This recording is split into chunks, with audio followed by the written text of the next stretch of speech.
Cultbranding.com presents Why We Talk, the truth behind word of mouth.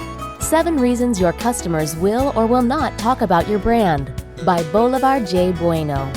Welcome to Why We Talk. You're about to get a crash course on understanding why your customers talk about you and what you can do to capitalize on it as a marketer.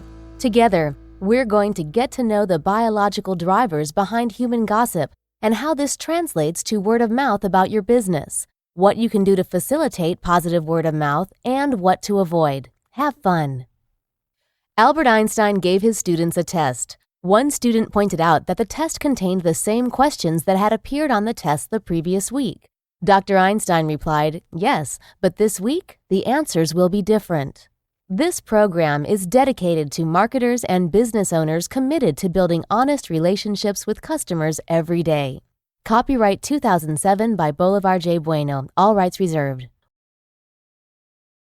Foreword by the former Chief Marketing Officer of Walmart, Paul Higham. I suspect that most 13-year-olds are curious about their future. I know I was. One day, my mother brought home a little black and yellow hardbacked book called Careers. I'm not entirely sure of the title. This was nearly 50 years ago. I found a quiet place and devoured the book. The book covered many career possibilities with a 2 or 3 page description of each career, detailing the skills and education required.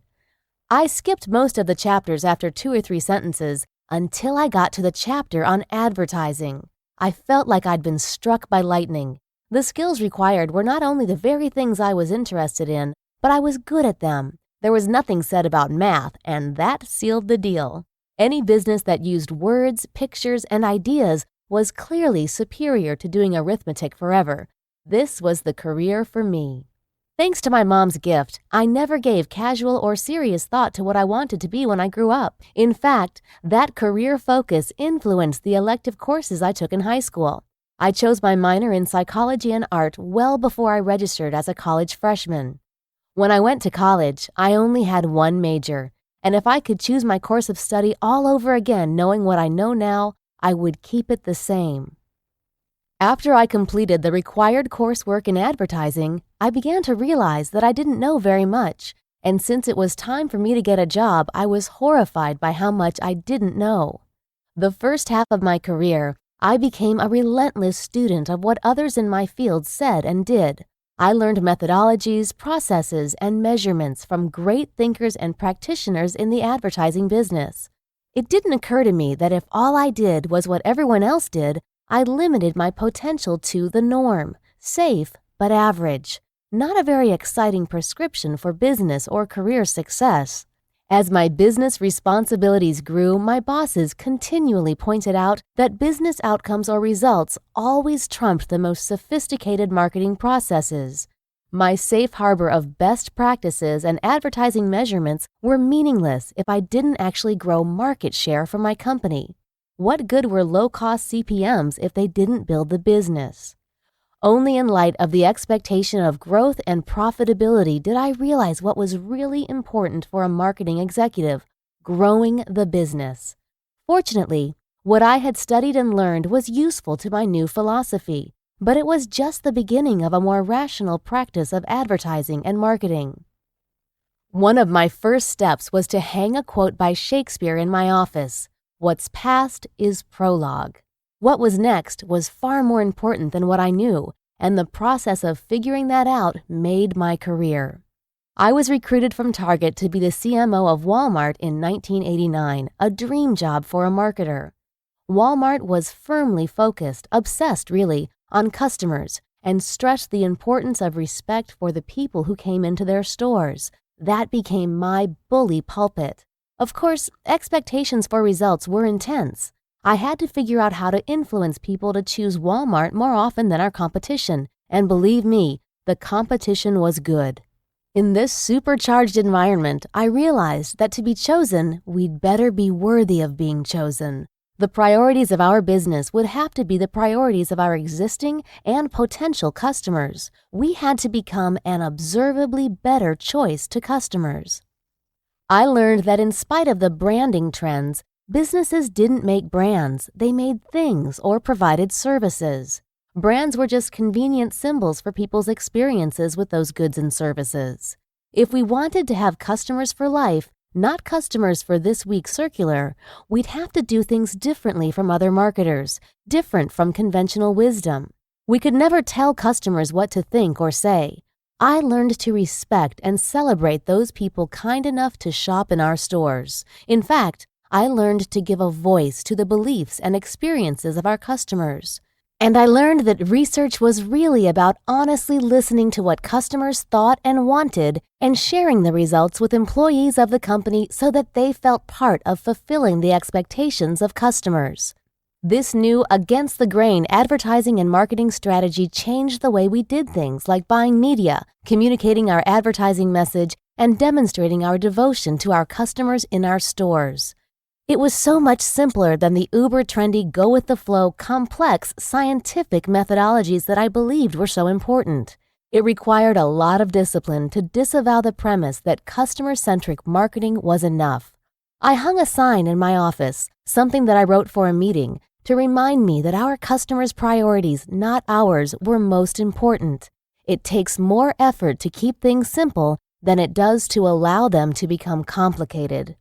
10 countries and $200 billion later, I was at a meeting of the Retail Advertising and Marketing Association Board of Directors, where we listened to this wonder kid share some very big and well-articulated ideas about marketing to us over lunch.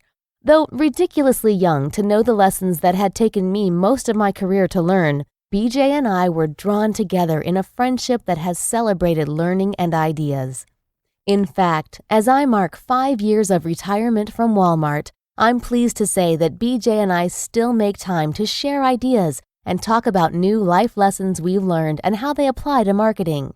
You can imagine how pleased I was to get an advanced read of his current big idea, Why We Talk. I hope that you'll recognize the truths and wisdom contained in this book. This information will challenge what you believe today and may be hard for you to read. While adopting some of these ideas will be difficult, it will be worthwhile for your enterprise. Whether you're a marketer or a CEO, this book can help you prioritize your go-to-market strategy around what customers want and hopefully make your business much more talk-worthy. Paul Higham, Lazy H Ranch, Tusus, New Mexico. Preface: Beware of word-of-mouth marketers. Talk is cheap. Gossip is priceless. And while manipulated talk can be useful if you're selling a film or a novelty that doesn't need staying power, it's practically worthless if you're hoping to build a brand. Yet, word-of-mouth (WOM) marketing has become all the rage, with water cooler talk becoming a barometer companies use to judge the success of their marketing and advertising campaigns. What were our numbers yesterday? How can we improve them today? If we can't meet the short-term goals, who cares about the future? Unfortunately, these companies haven't stopped to consider how driving short-term numbers may be killing their opportunity for long-term success. Word of mouth is like any other form of media. Television is favored for its combination of sight and sound. Billboards are revered for their stopping power, print for its permanency. All forms of media, including word of mouth, disseminate information. Word of mouth is different from all other forms of media because it is owned by the consumer. They control its content. Think of it another way. Word of mouth is like a pipeline that can carry a variety of things. Gossip, rumor, manipulated talk.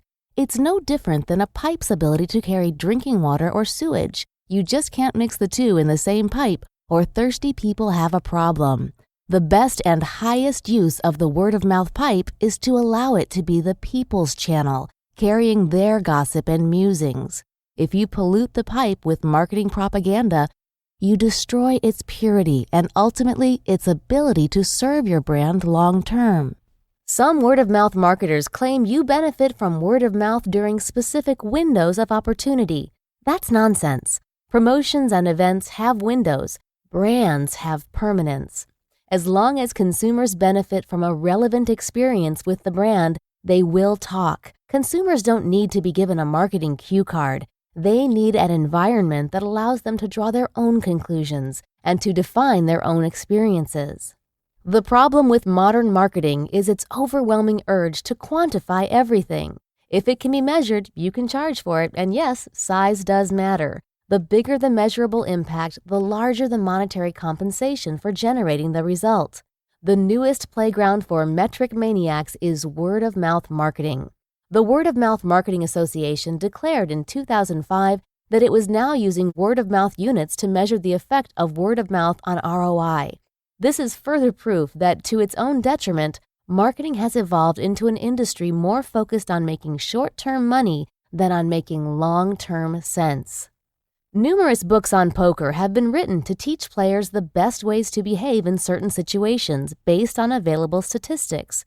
However, watch any game and you'll see that even experts stray from these rules. Why? Because the players in the game aren't playing statistics, they're playing other people.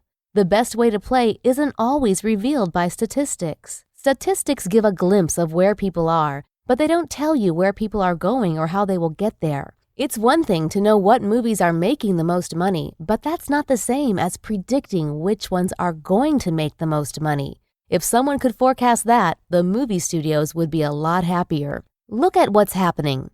Big brands are paying big money to create buzz about their products.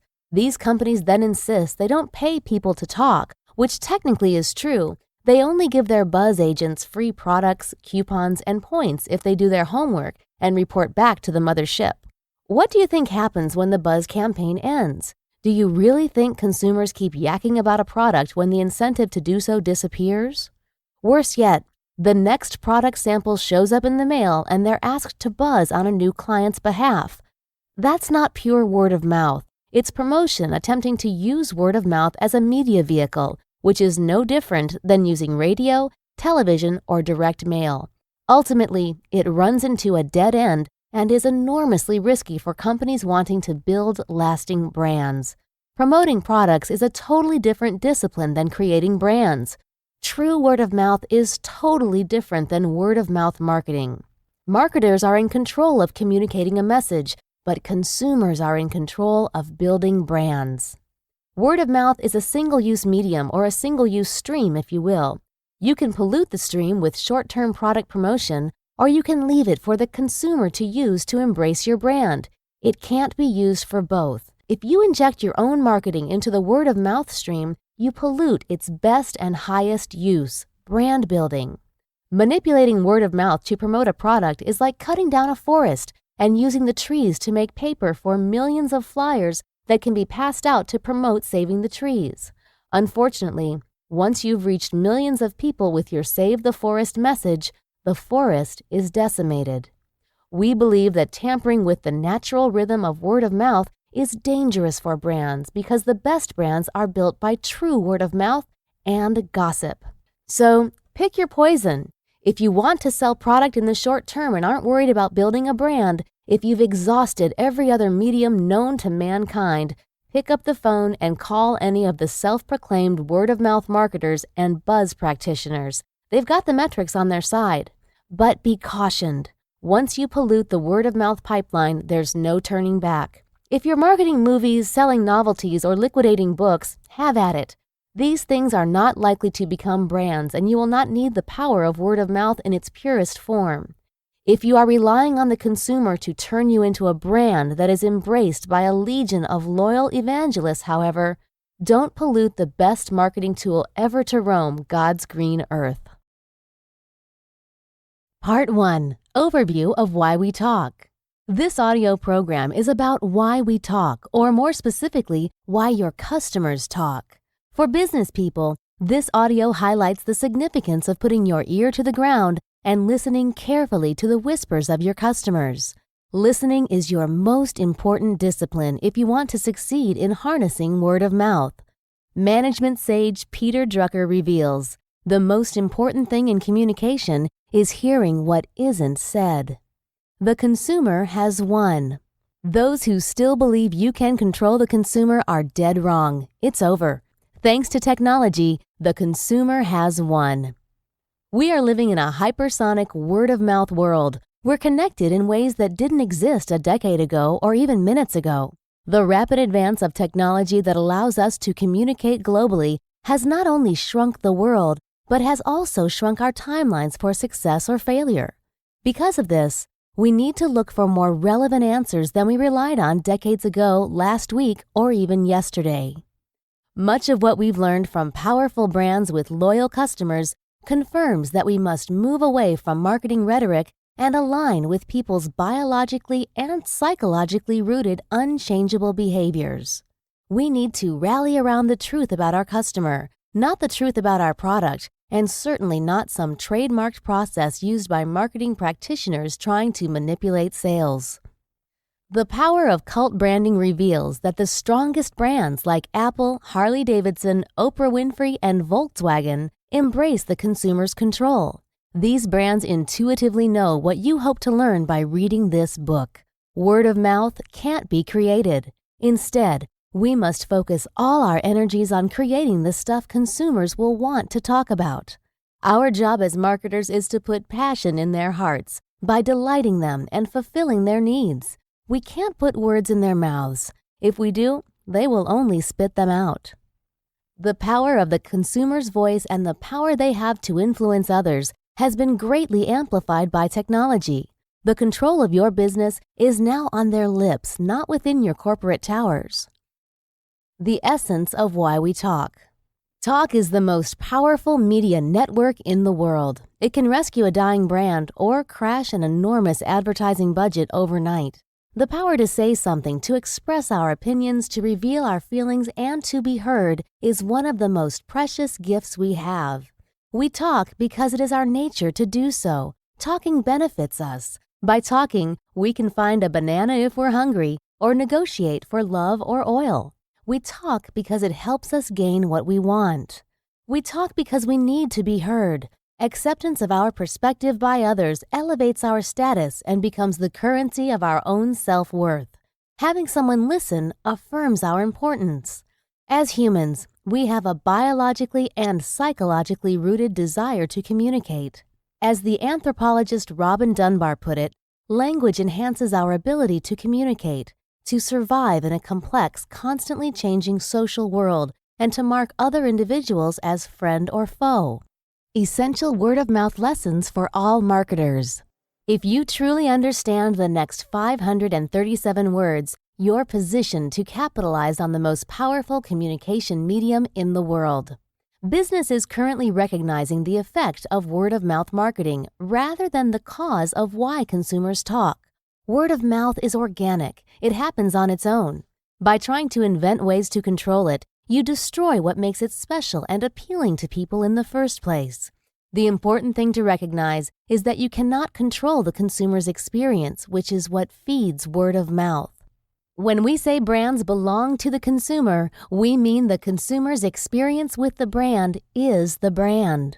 Understanding trust is key to understanding why word of mouth works. Consumers trust each other more than they trust marketers. If we as marketers try to manipulate what they say, they will eventually catch on and turn against us. Consumers are in control of this process, not marketers. What can we take away from this? People will talk without our help. Today, numerous marketing companies promise to generate word of mouth, but the idea of hiring word of mouth is a contradiction. Hiring word of mouth goes directly against our nature as human beings. We want to share trustworthy information that makes us important to our group. We don't want to be liars or be manipulated into saying something we don't mean. For this reason, hiring pretend fans often backfires. People instinctively want to deal only with companies who have high integrity. There are no tricks to making people talk. Sure, there are word-of-mouth schemes that use short-term metrics to justify their use, but short-term increases in repeated phrases by consumers are not the true measure of word-of-mouth success. So-called word-of-mouth marketing companies often ply consumers with product freebies in order to get them to say positive things about the product. Take away the freebies, and the talk dries up. There is no magic formula to get people to start jumping around and telling the world about a new product or service. People talk to serve their needs. If telling someone about a new product does not benefit them, they won't talk. There are certain biological and psychological needs that make people talk. If you give someone something to talk about, they will. That's your job.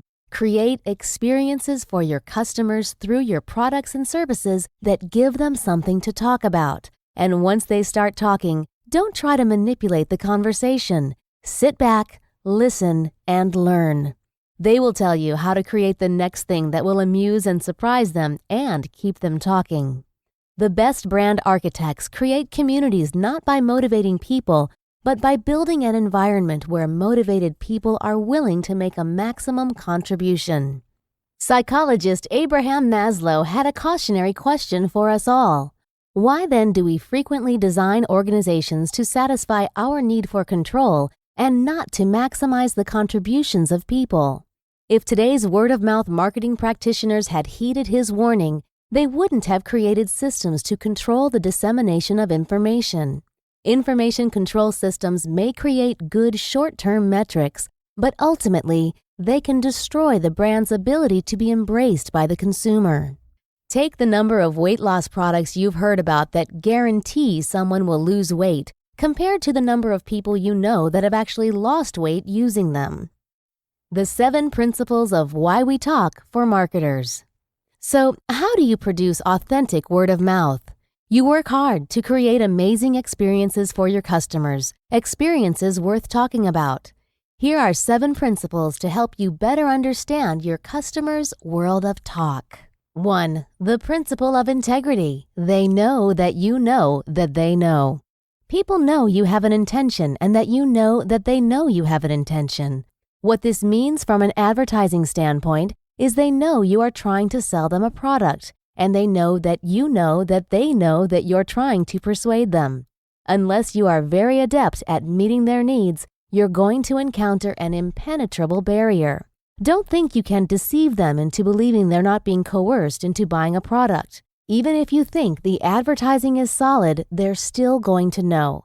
People are much better at detecting deception than they are at being the deceiver. 2. The principle of status. People share what makes them look good. Both negative and positive information reflects positively on the person conveying the information, as both are useful to decision-making. Negative information is perhaps more useful because it is perceived as being highly diagnostic. Supplying accurate information benefits the conveyor, as it confers status upon the conveyor. Supplying inaccurate information quickly erodes the reputation of the conveyor. 3. The principle of cool. Ride in front of the cool wave or wipe out. In the hypersonic word-of-mouth world, the search for cool is quickly focusing on the ignored. This means if you see something cool today, you can almost bet it's on its way out and something else will be cool very soon. But remember, in not too much time, that won't be cool either. Pogs, the milk cap game that originated in the 1920s, re-emerged and was all the rage in the early 90s, but has now all but disappeared. Technological advances in communication shorten the cycles of cool. Listen to your customer. In order to be on top, you must know what's cool before it becomes cool. Just like a wave, if you jump too late, you're not going to catch it. 4. The principle of groups. Small groups, the critical few, dictate the large. Customers can be broken down into 2 subgroups, the trivial many and the critical few. Avoid focusing on the trivial many and find out who comprises your brand's critical few.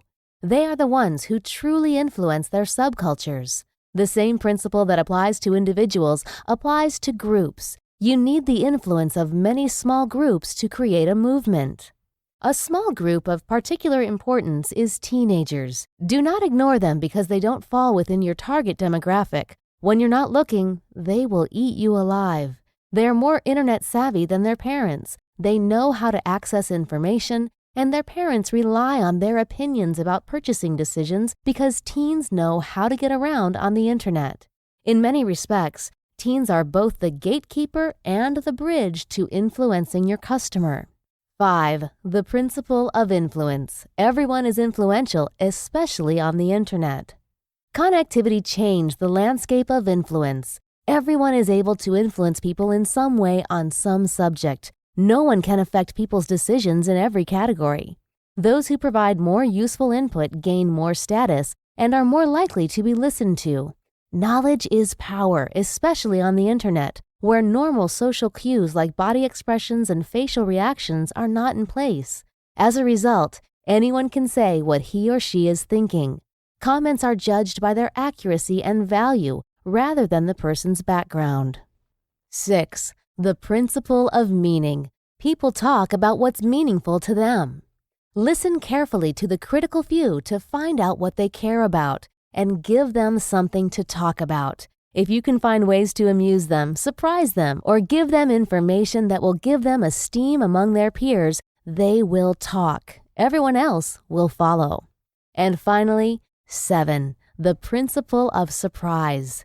People love to share what surprised them. Never underestimate the power of surprise. Let the consumer discover the best thing about you instead of hearing you shout it from the rooftops. Throughout this program, we'll explore these principles of word of mouth. We want to get you to think about how you've communicated in the past and how you're going to need to communicate in the future if you want to succeed in the hypersonic word of mouth world. This audio program is divided into 4 sections. The first section discusses how today's technologically driven, hyper-accelerated world is making us talk. We'll explore today's communication landscape, illuminate critical trends, and explore ways this landscape will continue to change to support a customer-driven world. The second section explores the meat of the research on why we talk. If you want a deeper understanding of why your customers talk, as well as an intriguing scientific look at language and social systems, you'll enjoy this research. We'll also explore historical and anthropological viewpoints and some psychological disciplines to help you more clearly understand the nature of human communication and how the need to talk relates to your business. The third section discusses the 7 principles all marketers and business owners must understand if they want to increase their chances of stirring positive word of mouth. If you're anxious to get into the practical applications of the research, you can jump right over to those tracks.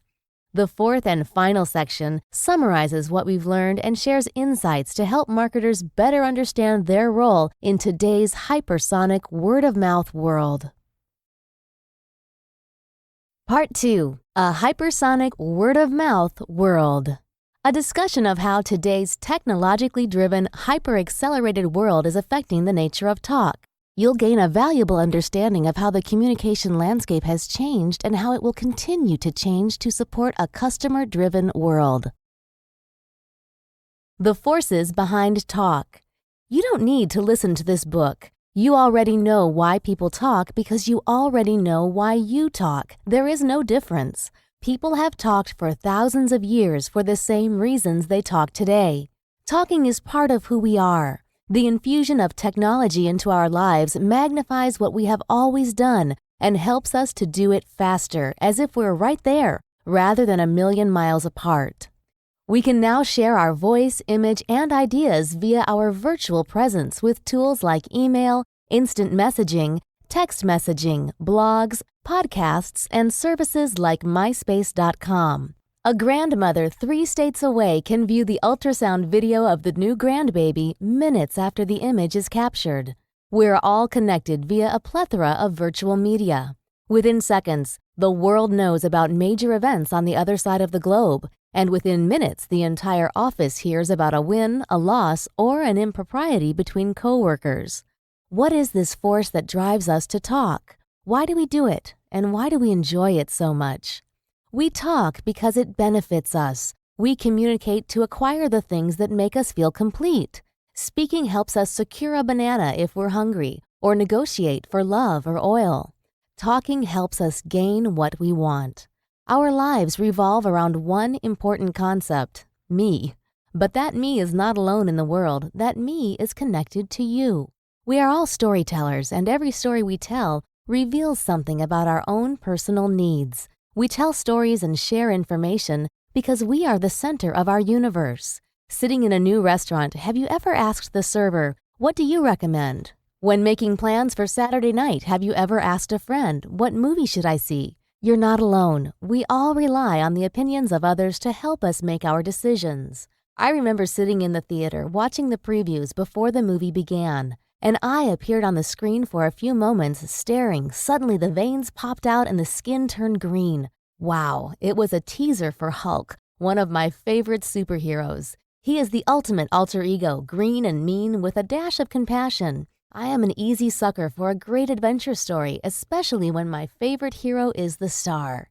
There was no doubt. I had to see it. After what seemed like an endless wait, opening night for Hulk finally arrived. On my way to the movie, I received a call from a friend in LA who had seen it the night before. How was it? It sucked. What?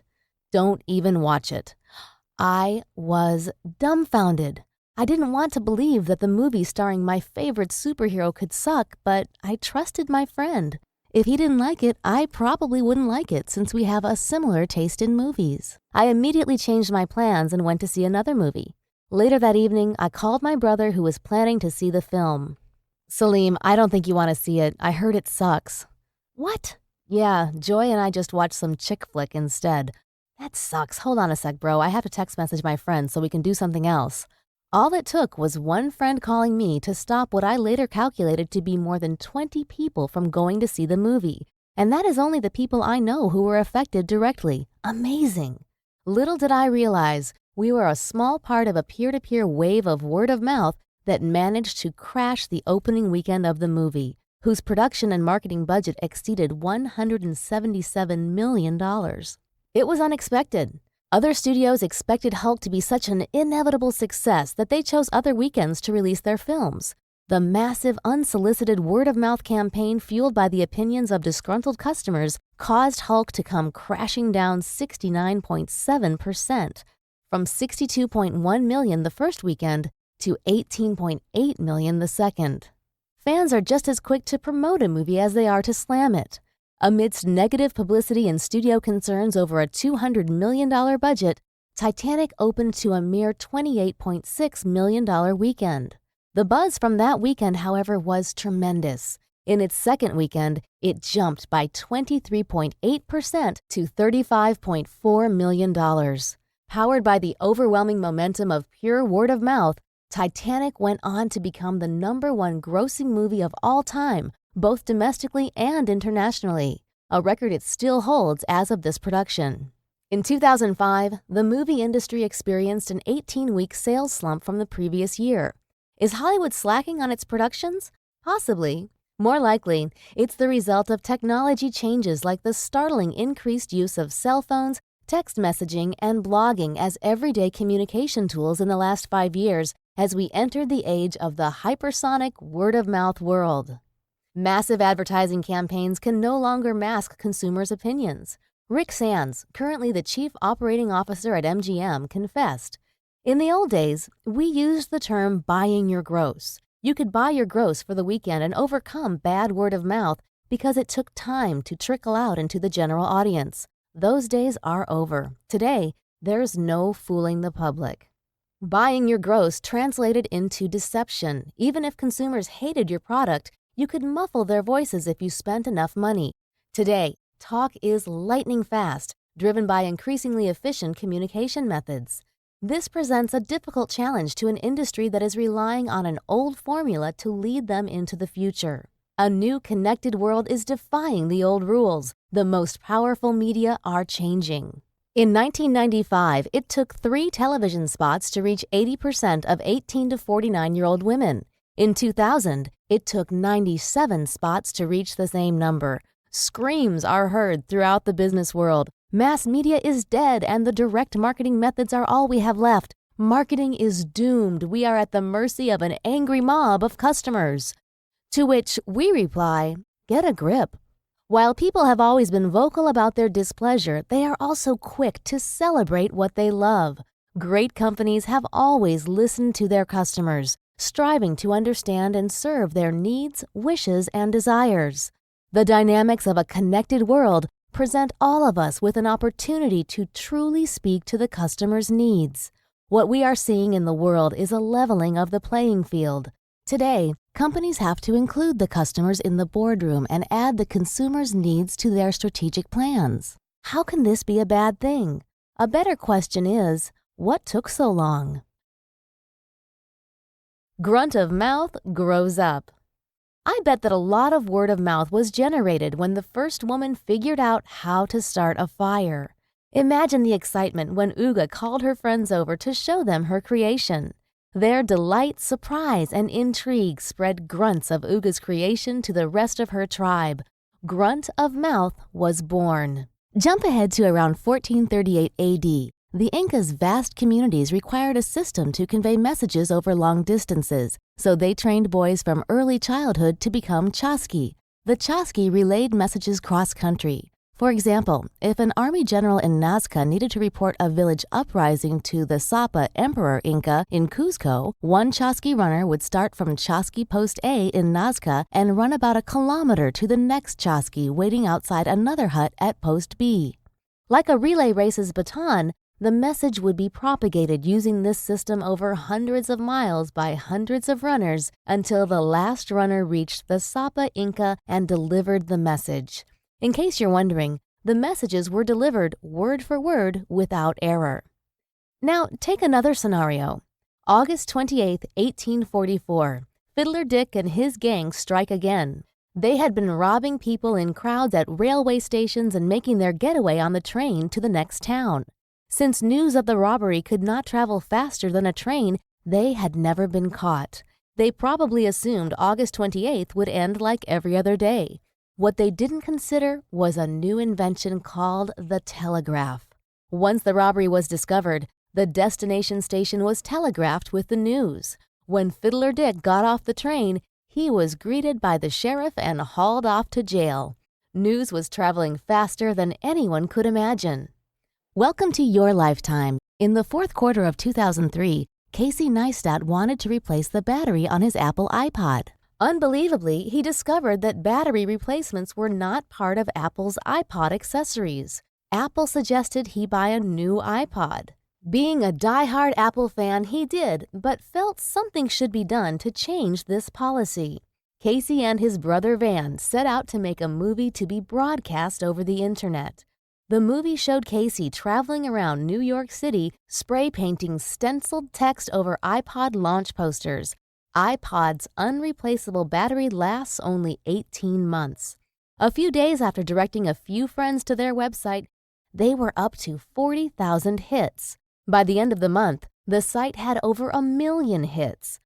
Shortly thereafter, Apple introduced a new policy. If your 1-year warranty runs out, you can purchase a new battery for $99, or when buying your iPod, you can purchase an extended warranty for $59. Not bad for a guy that just wanted a battery for his iPod.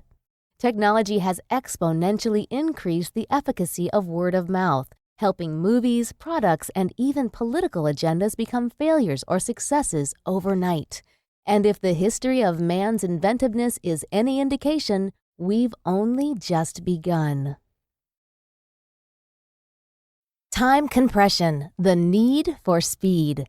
Imagine owning a portable cordless device that allows you to make phone calls and send emails within seconds. Not impressed? Asking you to imagine this is silly because the odds are you own such a device, your cell phone. Okay, imagine this same device also allows you to scan barcodes, pay for groceries and subway tickets, operate appliances, serve as your identification, open doors, start your car, and pretty much eliminate the need to carry just about anything else. Now we're talking. The coolest part is, this device is just as real as your PDA. In the summer of 2004, NTT Docomo, Japan's largest cell phone company, introduced this all-purpose cell phone to the Japanese market. Takashi Natsuno, managing director of iMode Strategy, NTT Docomo's wireless net service, describes the company's goal for this phone. All the credit cards, loyalty cards, keys, money, all that stuff in a woman's purse or a man's wallet should go into the phone. By having the phone with you, you shouldn't need anything else but your clothes. Less stuff in my pocket sounds good to me. Carrying a bulky wallet, cell phone, and keys is uncomfortable. Why do I need all this stuff? The car should just open. The cash register should know that it's me. This may sound lazy, but we're always looking for ways to make things a little less cumbersome. After all, a key is simply the solution to protecting and starting our cars. Today, the key problem meets a connected world. where my fingerprints can be stored in my mobile device database relaying my identity. The 21st century solution is better, easier, and faster. Your way, right away. Yeah, Burger King got it right back in the 80s. Walmart also understood this, building distribution centers to get customers what they want, when they want it. Awesome. And they delivered on this promise week after week. No wonder they win. Next, Walmart opens the doors 24 hours a day, a killer combination for a world that is ready to get what it wants when it wants it. When people went online and started to multitask, keeping up with instant communication became cumbersome. A new online language quickly entered the popular lexicon to make communication more efficient. Rather than typing, "That was funny," people began to type LOL, short for laugh out loud. 3 keystrokes replaced 14. It was the perfect fix for time-crunched humans. NTT Docomo's phone and this universal language are just 2 of the thousands of compression ideas responding to our need for speed. We're changing the way we do everything from dating to planning vacations. It used to be fashionable to meet someone at a social event, spend some time with him or her, and then go out on a date. No longer. Speed dating is in. Rather than just meeting one person at a time, you connect with a room full of people, spending less than 10 minutes with each person before you decide whom you might like to date. In the past, the majority of consumers spent months planning their vacations. In 2002, according to the Travel Industry Association of America, 64% of U.S. leisure travelers planned at least one of their vacation trips within 2 weeks of taking that trip. At the forefront of this hypersonic society are mobile phones and the internet. Over 2.2 billion people use mobile phones worldwide, and according to the GSM Association, a global trade association for mobile phone operators, over 1 trillion text messages are sent each year. There are nearly 1.1 billion internet connections across the world, and 15.7 billion instant messages are sent each day. According to Nielsen Net Ratings, teens are spending almost 27 hours a week on the internet. Jeff Bezos, Amazon.com CEO, commented, "The rate of change is accelerating. There is more change per unit of time than there was 5 years ago. The change in technology and people's rate of adaptability is proving hard to predict, as it's exceeding all expectations. In 2003, 22 million homes had high-speed internet access, twice what was predicted 2 years ago. At the end of 2005, the Federal Communications Commission reported 43 million high-speed residential connections. While at one time, movies felt major fluctuations in their box office sales on a weekly basis, now, rapid advances of technology in the hands of an American Idol culture quick to express its vote-em-off sentiments has accelerated the pace of communication so much that Hollywood feels the reverberation at the box office almost immediately. As Reed Roosevelt, president of the movie PR firm Magic Lantern, observed, "A guy living in his basement can bring the studios to their knees." At the hand of the customer. In case we weren't challenged enough by a world looking for speed, advertisers now compete with time-shifting technology like DVR, where individuals control what they want to see when they want to see it. Each person is his or her own programmer, able to dictate the perfect viewing experience. Many want to criticize technology companies and stamp the mark of the beast on their heads, but these trends were started by consumers and their desire to control their environment, rather than technology companies. Without the need, there would be no market for the product. It's freaking out the companies who have traditionally owned the distribution channels, and there are movements designed to headlock consumers by requiring them to watch advertising or to purchase cable channels they never watch. Good luck with that idea. Remember what happened when Napster was shut down? 50 sites offering free music popped up immediately. When those were shut down, another 100 private, untraceable networks were established. The idea of the consumer having so much control is very disconcerting to big business. The consumer has become like the card shark. Every time the establishment develops a new technology to outsmart the shark finds a way to beat it. Millions of dollars were spent to prevent CDs from being duplicated. The greatest minds in the industry dedicated countless hours to solving the dilemma. A few days later, a crack was posted on the internet describing how, for a couple bucks, you could burn as many CDs as you wanted. The solution was simple but ingenious. Circle the edge of your CD with a black marker to erase the encoding software. Millions of dollars flushed down the drain. Personally, I was impressed. When Pepsi launched a promotion in conjunction with Apple's iTunes, commercials featured kids who were prosecuted for illegally downloading music. The kids in the commercial claimed they would not stop downloading free music, implicitly referencing Pepsi's promotion that allowed people to download free music if there was a winning number under their bottle cap. This promotion brought the illegal downloading controversy full circle. On February 24, 2004, CNN reported that John Gales, a 19-year-old college student, posted instructions on his website revealing how to look into a Pepsi bottle to determine if it was a winner. The solution was as simple as the CD hack. Tilt the bottle back to see the word again or random numbers. Again indicated the bottle was a loser, and the numbers indicated it was a winner. The iTunes incident mirrors a similar 1992 incident with Topps baseball cards. In every pack of baseball cards, Topps included scratch-off cards in the shape of positions played in a baseball game. If, by chance, you scratched off the correct spots, you could mail the card to Topps for free Topps gold baseball cards. Someone discovered that if you rubbed the scratch-off boxes with your thumb and then held the card up to a light, you could see what was written underneath. At that time, it took about a week for the information to be passed around a group about the size of a small school. By contrast, Gale's site was getting 30 hits per second. Biological need for speed. This increase in communication efficiency didn't start with our modern, uber-connected society. In their book, The Major Transitions in Evolution, John Maynard Smith and Eörs Sathmari analyzed the major evolutionary steps, from the evolution of molecules to primate societies developing language, and concluded that all of the transitions were related to a change in the transmission of information. It might be said, therefore, that increasing the efficiency of transmission is part of a natural, unstoppable, biologically rooted process, and we're showing no signs of slowing down. The technological changes in the 1800s equaled the rate of change in the past 900 years combined. There was as much change in the first 20 years of the 1900s as there was in all of the 1800s. In the 21st century, we can expect to see 1,000 times more technological growth than we experienced in the 20th century. The need for speed is a manifestation of something that is biologically rooted in all of us.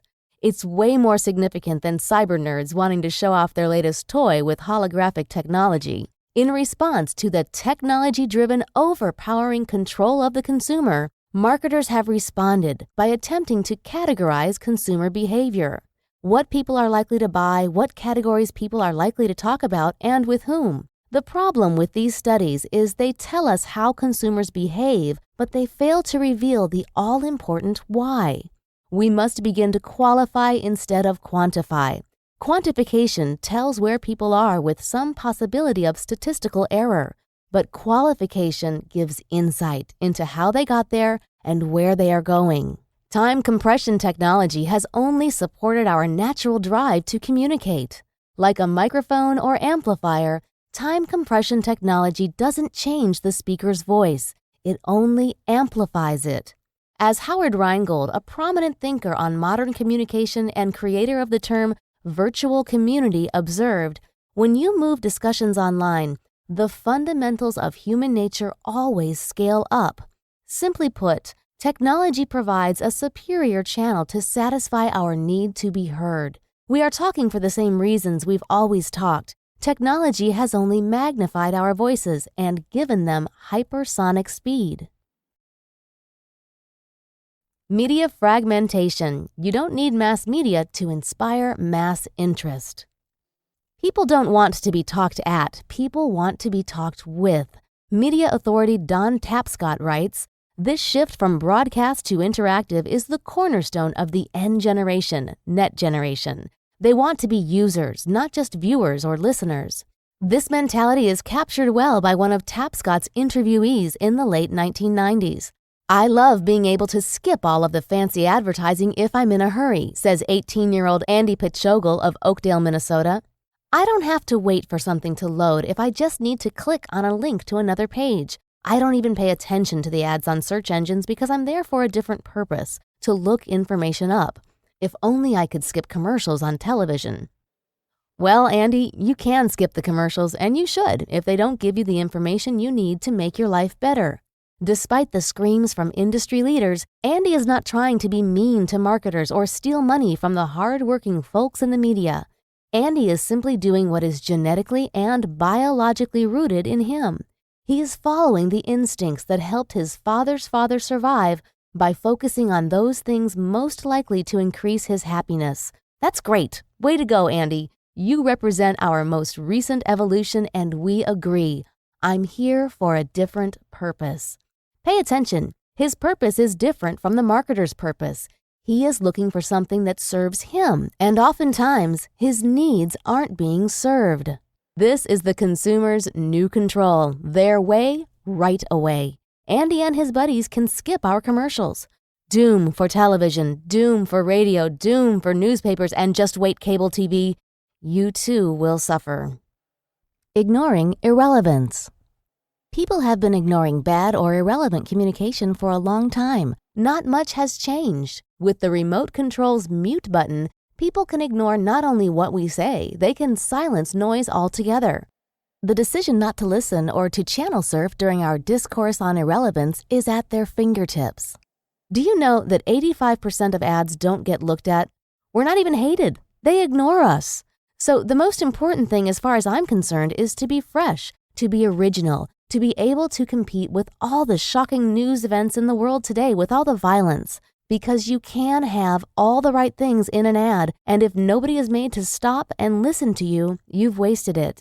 And we in America are spending so darn much money for efficiency to measure things that we're achieving boredom like we've never achieved it before. We're right about everything, but nobody looks. Those words, spoken decades ago by advertising genius Bill Bernbach, are still relevant to us today. People have always ignored us. We've moved from a controlled experience, other people tell me what to watch or hear, to I control the experience, my movies, my music, and so forth. People have supplanted traditional media for new media. According to ComScore Media Metrics, instead of watching television, 18 to 34-year-old males have gone online. Category sites visited by males 18 to 34.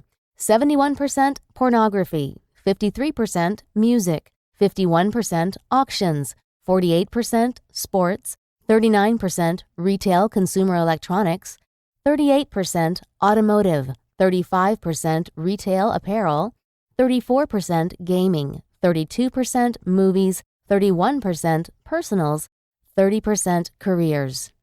The internet offers the perfect fit for bored young men, a close to perfect tool for people who want to be participants rather than observers. This doesn't mean they are no longer watching television, they are, but an increased number of options has allowed them to hone in on what they really like, moving large viewing audiences to Cartoon Network's Adult Swim and Comedy Central. And they're more aware than ever about the products that best fit their lifestyles. How else would they know to buy an iPod? No matter what their age, people love to be in control of their experience. If two great shows are playing at the same time, you don't have to choose which one you want to watch or waste time surfing during commercials. Time-saving technologies like DVR allow you to choose what you want to see when you want to see it. This is what we've always wanted. We can have our cake and eat it too. Bernbach had it right long before DVR or the internet. People ignore irrelevant messages. Mass interest. Nothing has marketing folks more panicked than the fragmentation of media. Mass media is dead, the sky is falling, we're doomed. But hold on. Success has never been measured by how much we utilize mass media. It's measured by how much interest we can create. Creating mass interest has to do with the message, not the messenger. In July 2006, network television experienced its lowest ratings in history, beating the previous record set in July 2005. Technology has changed. Media options and consumers have responded. More options allow consumers to migrate directly to their interests. And it's going beyond television and radio. The internet, populated with blogs and podcasts, gives the consumer more objects of desire and distraction. The consumer loves this new media fragmentation, and as marketers, we've got to find a way to make it good for our brands. Stop worrying about what's happening to mass media. It was never all it was cracked up to be anyway. Fewer choices made television a passive medium. We tuned into one of the 3 networks because that's all there was. And we stayed tuned in because there was nothing else to watch. We didn't pay as much attention to it as the numbers claimed. Companies that understand their customers embrace fragmentation because it gives them the ability to target a specific message to a specific customer. More options means people are seeing what they want to see, and fewer people are passively participating in the medium. Since the viewer's participation is active and they are trying to maximize their time, they are pickier about how long they will watch a program, including commercials. The instant the content seems irrelevant to them, they find the remote or click the mouse. Consider that the current television advertising market is in the neighborhood of $70 billion, yet more and more people are buying technology to allow them to skip commercials more easily than they did in the past. An analysis of Nielsen data revealed that around 99% of people watching top-rated shows on DVR are skipping the ads. Over 11% of adult households in the United States have DVRs, and the number is rising. Most startling are the results Efron revealed with their 1999 AdWorks 2 study. For every dollar spent on television advertising, only 32 cents is returned. Benjamin Franklin defined insanity as doing the same thing over and over again, expecting a different result. Throwing more and more money at mass media isn't the answer. Throwing more brain power at creating mass interest makes more sense. Give consumers something to remember and they'll talk, whether your media buy is big or small. Average customer equals average advertising. The problem most companies face is they don't know how to make something interesting. Instead, they try to reach as many people as they can with a mediocre message, hoping what little relevance they have to convey will be interesting to someone. Mass media has always been a game of chance. By targeting the masses, something was bound to stick. I'm not a big fan of targeting demographics because that strategy typically ignores why people actually respond. Targeting the average customer tends to result in average advertising. Instead of looking at what a customer is, that is, demographics, it may serve you to look at what they don't have or simply their needs. Psychologist Abraham Maslow accurately describes man as a perpetually wanting animal, responding more readily to feeling than thinking. Too much of what we throw at our audiences is observational instead of experiential, as though just because 9 out of 10 people prefer the product, you should too. I try to impress upon my clients that it is more valuable to create a brand the critical few can love instead of a brand no one hates. The opportunity of fragmentation. The fragmentation of mass media is not a problem, it's an opportunity. Fragmentation creates smaller stages for bigger performances, littler ponds for bigger fish. You get the idea. In reality, it's never been easier to get noticed by the right people without wasting a lot of money. You just need to uncover the big idea that will captivate the senses of the critical few. Give them an experience so rare that they will want to spread the message to everyone they know as a way to elevate their own status within the group. What we can learn from this shift is that forcing people doesn't work. Trying to muscle your way into their minds by buying more media to recite a mediocre message will backfire. Most ads try to do this. In many cases, advertising is nothing more than an acceptable form of propaganda. In his book on mass movements, The True Believer, Eric Hoffer wrote, "The truth seems to be that propaganda on its own cannot force its way into unwilling minds, Neither can it inculcate something wholly new, nor can it keep people persuaded once they have ceased to believe. It penetrates only into minds already open, and rather than instill opinion, it articulates and justifies opinions already present in the minds of its recipients. The gifted propagandist brings to a boil ideas and passions already simmering in the minds of his hearers. He echoes their innermost feelings. Where opinion is not coerced, people can be made to believe only in what they already know. For this reason, the visibility of online web pages developed by users are outcompeting companies' own sites. IntelliSeek CMO and CEO Pete Blackshaw and Mike Nazaro wrote, "The same high-rated links that marketers work so hard to achieve often share the same real estate as heavily trafficked consumer-generated links and personal websites. Yet, the CGM, consumer-generated media links, often carry far higher credibility and trust. In fact, according to IntelliSeek research, more than 60% of consumers trust other consumers' online postings. People trust people. People trust their own group to help define what they like more than they trust marketers. Sell to social animals rather than customer profiles." Part 3. An anthropological, historical, and psychological analysis of talk. This section represents the research meat on why we talk. If you want a deeper understanding of why your customers communicate, this treatise will be both engaging and enlightening. We'll discuss various areas of research and psychological disciplines to help deepen your understanding of human communication and how it relates to your business. Language, the anatomy of communication. For millions of years, mankind lived just like the animals.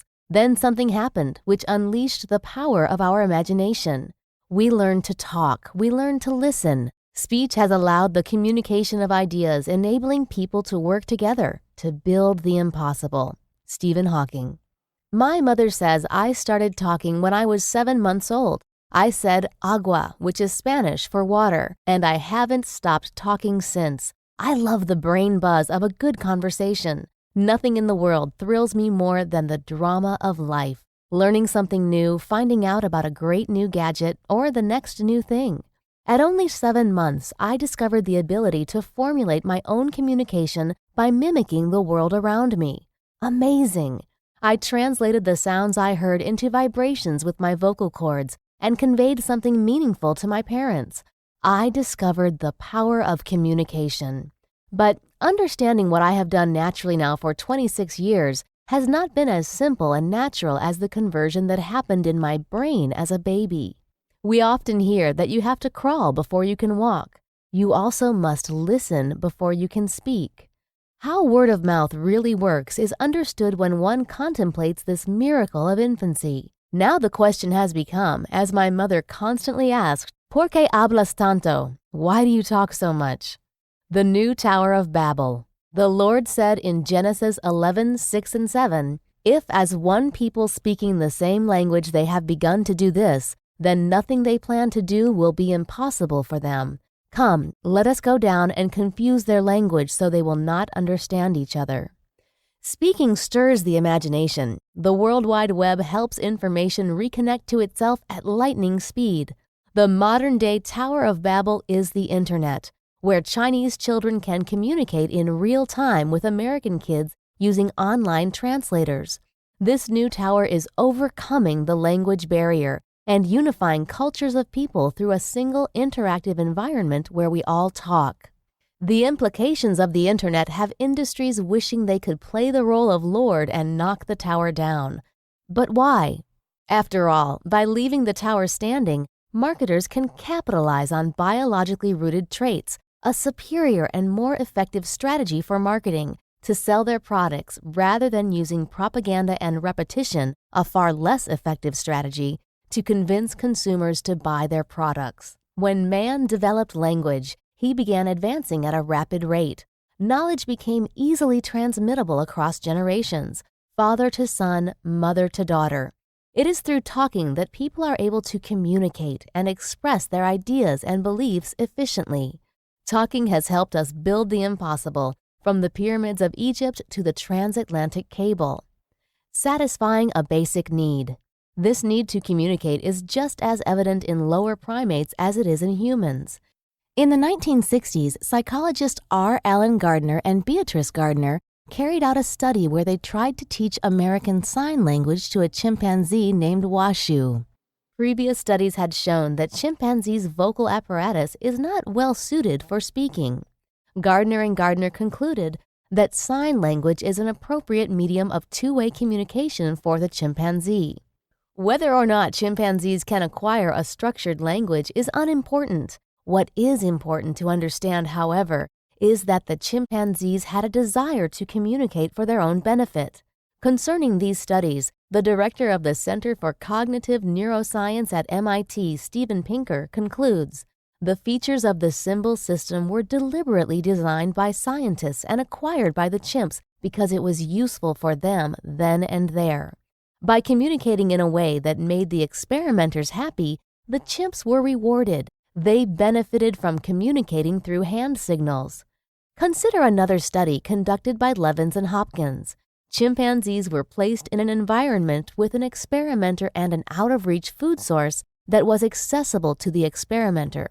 While observing the chimpanzees' behavior, they noted that out of 115 of them, 53 pointed at the food. All of them tried to indicate to the experimenter that they wanted the experimenter to pass the food to them by pointing or using alternating glances. This isn't particularly impressive, except that in the wild, chimpanzees are not known to exhibit pointing behavior, and only 3 of the chimpanzees in the experiment had been trained to do so.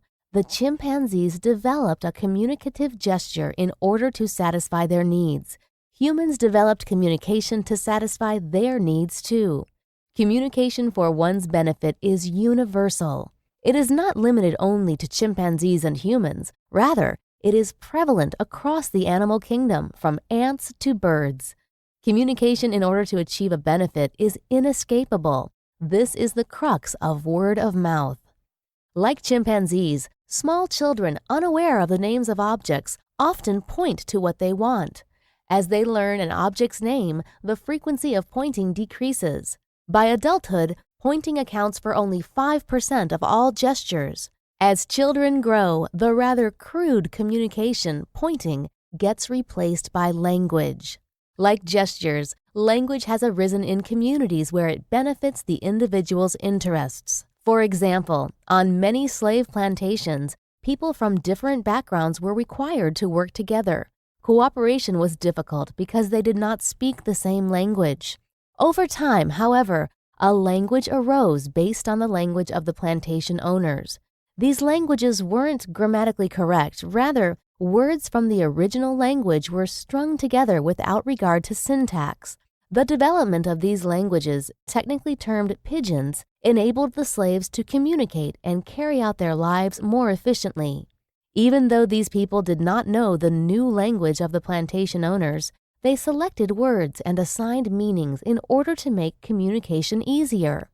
What is even more amazing is what happened when the children of these pidgin speakers started to develop language. It achieved a grammatical structure. In other words, the second-generation language called Creole took on an organized syntax. Creole is not the product of imitation, as it neither resembles the parents' usage nor does it accurately reflect the original language from which the Creole was derived. The children created a grammatical structure where none existed previously.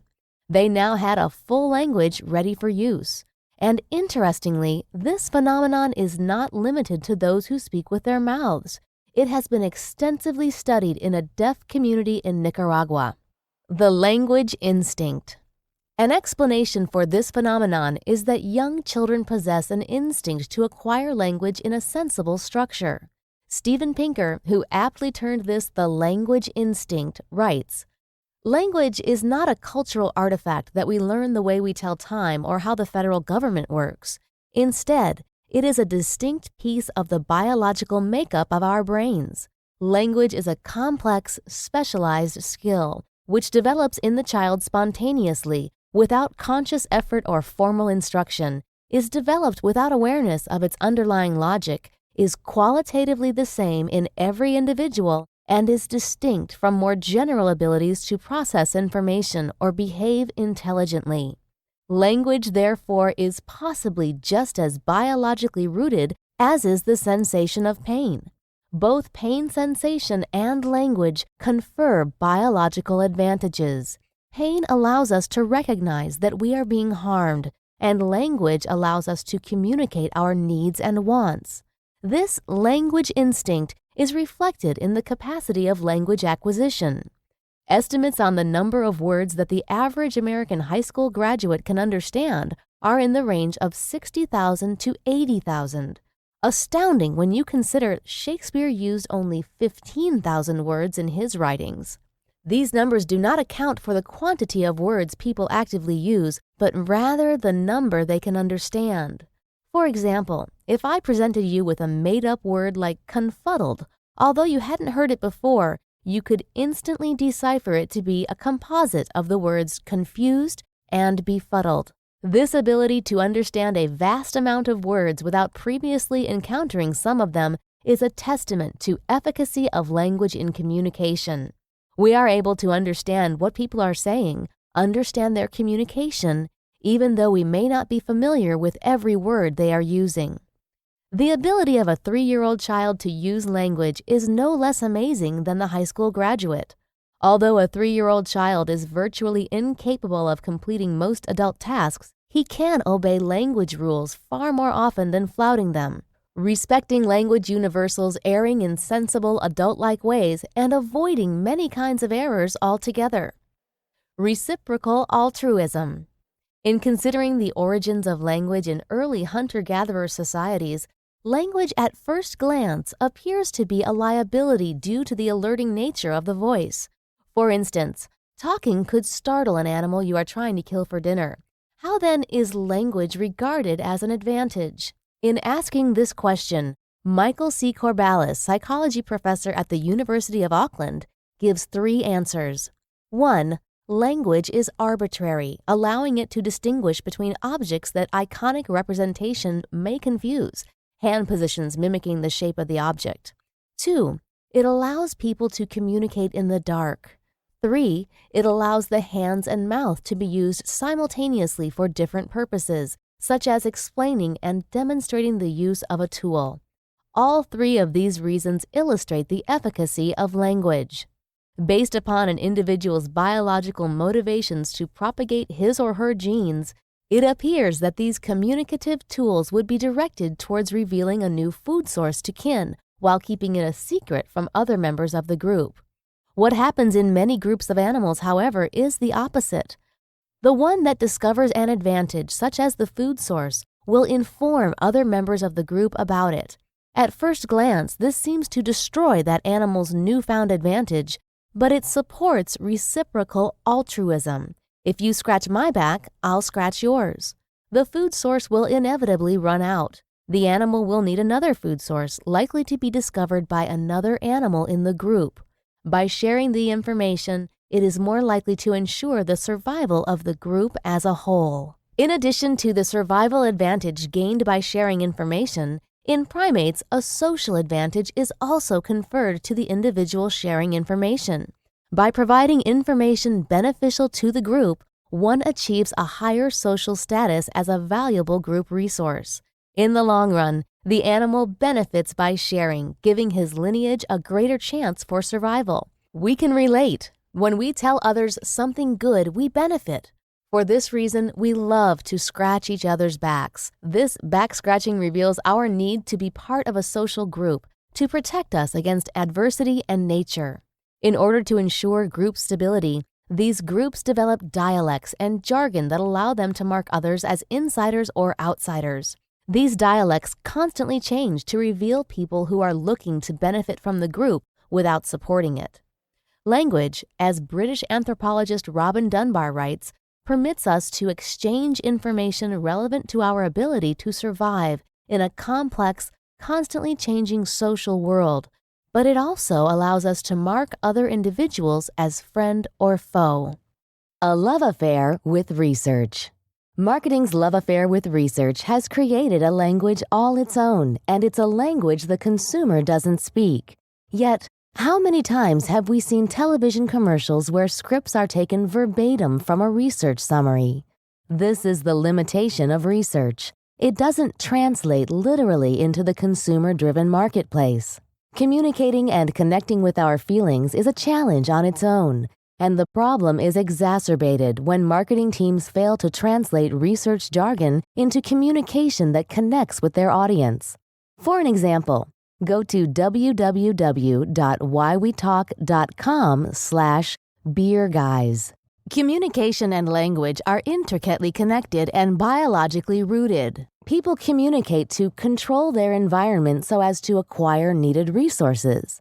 Language is the most efficient means of communication available and has facilitated the worldwide dominance of Homo sapiens. The illusion of word-of-mouth marketing. So, what does this mean? People talk without our help. Today, marketing companies promise to generate word of mouth, but the idea of hiring word of mouth doesn't work. Hiring word of mouth opposes our nature, which is inclined to share information that makes us important to our group rather than setting us up to be liars. The idea of hiring pretend fans often backfires. If you've ever read a book about buzz or word of mouth marketing and tried applying what you learned, you invariably discovered you were unable to ignite a peer-to-peer frenzy. These authors, although well-intentioned, didn't understand the mechanisms behind why we talk. As a consequence, these step-by-step word-of-mouth producing strategies will likely fail. No one knows the magic formula that forces people to jump around and tell the world about your new product. People talk to serve their needs. If telling someone about a new product does not benefit them, they won't talk. Knowing this made communicating these insights a challenge. In truth, there's not much to say about word of mouth. Essentially, word of mouth is the label we use to refer to a phenomenon we don't understand. This ignorance gave rise to the idea of word of mouth marketing, and the idea is crazy because it can't be created by marketers. It's important to realize that there are certain biological and psychological realities that make people talk. If you give someone something to talk about, they will. Once they start talking, let them go. Don't try to manipulate the conversation. Sit back, listen, and learn how to create the next thing that will amuse and surprise your customers, giving them a reason to keep talking.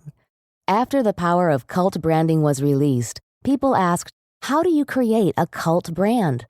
The answer is, you don't. Consumers do. All you can do is become something worth talking about. Becoming a cult brand is not about knowing demographics and psychographics. Those are not the determinants. If you want to spawn brand evangelists, you will do well to understand the concepts of influencers, trust, habit, and experience. Word of mouth subsets, gossip, and rumor.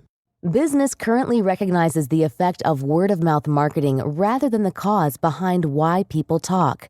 It is perhaps unfortunate that marketers have globally labeled customer-driven information transmissions as word of mouth, as there are important subsets to consider like gossip and rumor. In a study on rumor, marketing professors Michael Kamens and Valerie Folks from the University of Southern California and Lars Perner from San Diego State University revealed that word of mouth differs from rumor in that it is the conduit through which rumor is spread.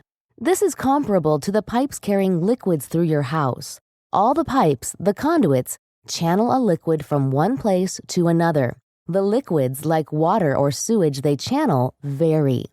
It would be confusing to group the fluids and the pipes together under the category of pipes. The fluid they are a conduit for is significant, and this is essentially what happens when we label all talk as word of mouth. Some marketers separate rumor from word of mouth but still consider them comparable entities. While not the ideal distinction, it is an important one to make. Rumors often start without any basis in fact. For example, the energy drink Red Bull was rumored to contain bull sperm. Rumors are hard, if not impossible, to predict, as they often have no relevance to the product itself. As a result, They can only be dealt with as they arise. Many companies like Red Bull actively monitor and quell rumors through public relations efforts like publishing FAQs on their websites. After all, you wouldn't want people to think you are selling sperm juice.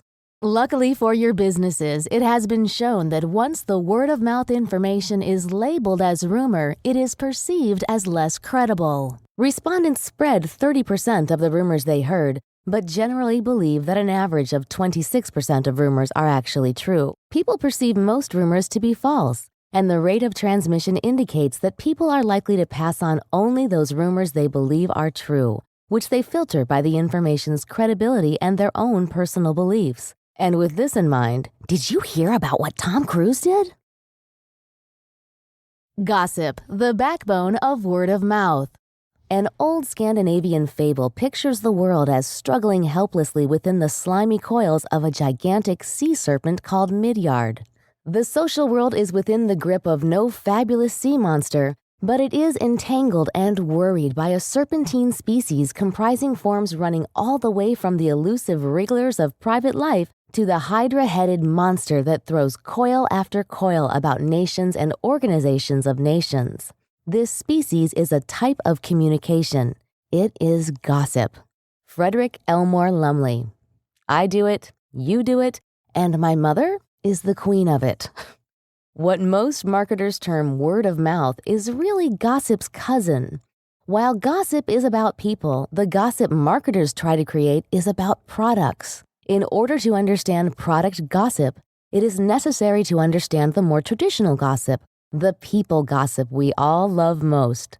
Gossip is everywhere. Social conversation takes up 2/3 of all human conversation, and gossip accounts for a significant chunk.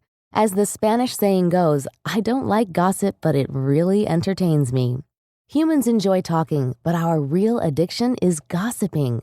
You can hear it all through the grapevine.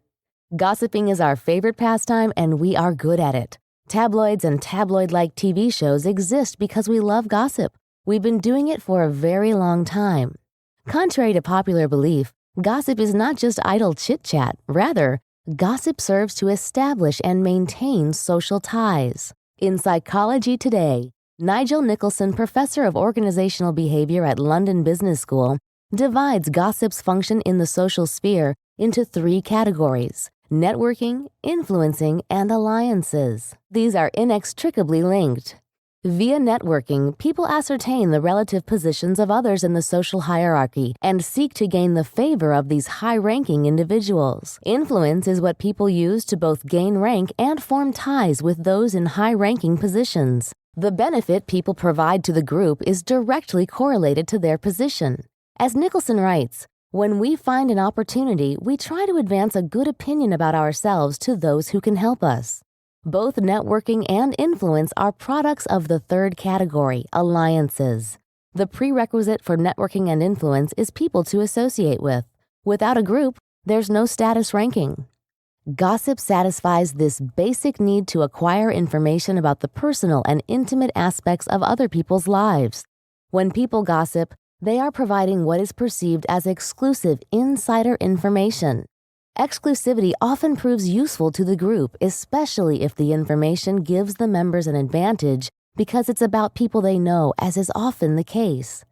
Perhaps more than anything, people are interested in other people, especially those like themselves. The usefulness of this information is credited to the bearer of the information, marking him or her as valuable to the group, resulting in the conferring of status and prestige. Enforcing the moral code. Gossip also solidifies a group's value systems. Robin Weston writes, gossip serves important social and psychological functions. It's the unifying force that communicates a group's moral code. It's the social glue that holds us all together. Gossip perpetuates the moral code by relaying stories that reveal social transgressions. In transmitting the message, the transmitter is judging a person's behavior as outside the group's code. The judgment is reinforced by the group's reaction to the news, which ultimately reinforces the strength of the group. Former professor of philosophy Robert Goodman observes, analysis shows that gossip promotes friendship and group cohesion, helps to sustain group norms, and often serves to effectively communicate important information.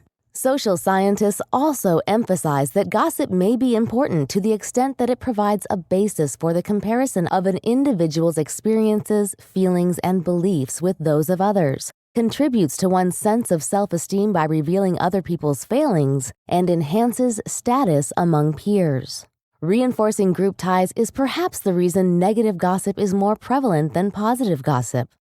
In his seminal work, The Presentation of Self in Everyday Life, Irving Goffman explains that secret derogation seems to be much more common than secret praise, perhaps because such derogation seems to maintain the solidarity of the team, demonstrating mutual regard at the expense of those absent. Imagine a group of 4 people, Ben, Matt, Alan, and Harvey. Ben, Matt, and Alan are having lunch. Alan brings up a piece of news about Harvey. If this news is positive information, it either maintains the 4-person group if the news does not violate the moral code, or it solidifies the 4-person group if it depicts Harvey adhering to the code in an exemplary fashion. If, however, the gossip depicts a transgression by Harvey, it reinforces the bond between Ben, Matt, and Alan, a 3-person group, and distances Harvey slightly. Now imagine these 4 people as 4 balls. It's much harder to fit 4 balls into a tight space than 3. 3 objects can be more closely associated than 4. The negative gossip, therefore, results in a stronger association amongst the 3 than the positive gossip would.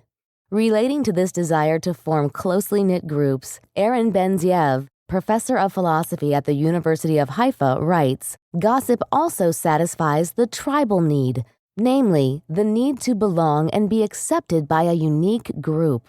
One meaning of gossip is indeed being a friend of. The sharing of intimate and personal information and the intimate manner of conveying this information contribute to the formation of an exclusive group with intimate and affectionate ties between its members." As Benziev hints, the meaning of gossip is closely linked with the idea of a tight group. The word gossip derives from the Anglo-Saxon word godsib, meaning a godparent or a spiritual relative. Eventually, it came to mean a close friend. Later, it took on the meaning of a person who engages in idle talk, probably because close friends participate in such activities. Gossip and grooming. Remember the last time you went to the zoo and saw a group of chimpanzees grooming each other? The playing and picking each other's fur serves a social purpose that unifies the group, much in the same way gossip does.